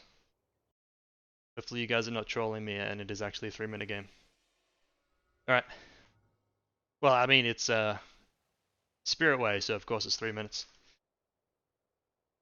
Okay. So, OG Spirit Way. Fist with the balance build. 2 Mesmers. I wonder if it's both Dom or 1 Dom, 1 OD. I think they run 2 Doms.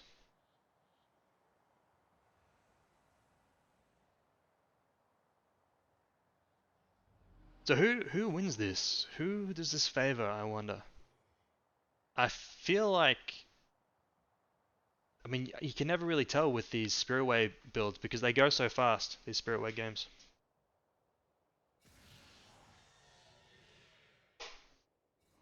Anyway, we're about to find out. So, doesn't look like Fists know that OG is running Spirit Way. OG is everyone out the back. Sending back the number 8 monk, main way. Fist pushing with just Ranger. Mesmer. Capping flag with Dervish. So it's just a 2 damage push right now. Out of Fist. OG setting up the spirits, bringing them forwards a little bit on the push. Warrior of Fist pushing as well. 4 damage push out of Fist. OG not sending back the... No, they are sending back the YAA Warrior.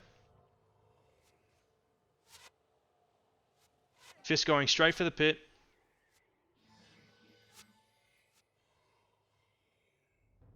Second healer coming back from OG. OG not sending back another warrior like we see sometimes, I think. I think sometimes we see a Dev Hammer warrior go back.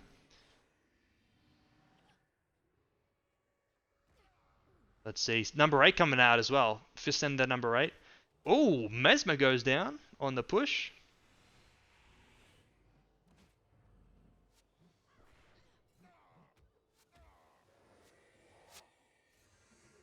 No res for him yet. Here we go. Death Pact. Nothing to erupt it.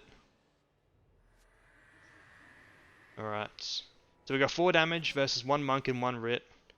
And 1 warrior paragon. So it's a 5v3 here.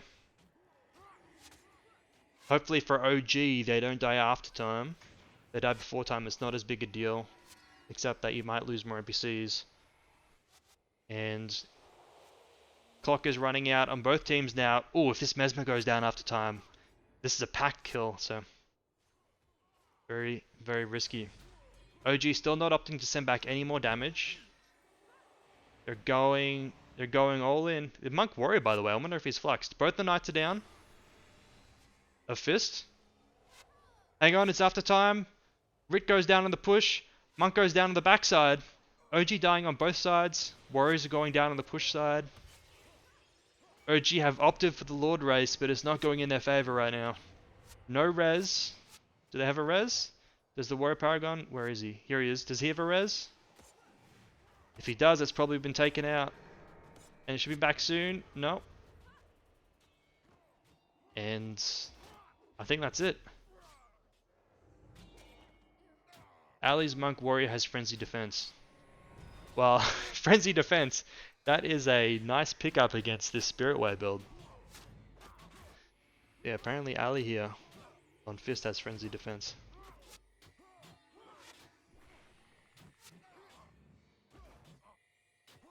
There's your Instinct Ali.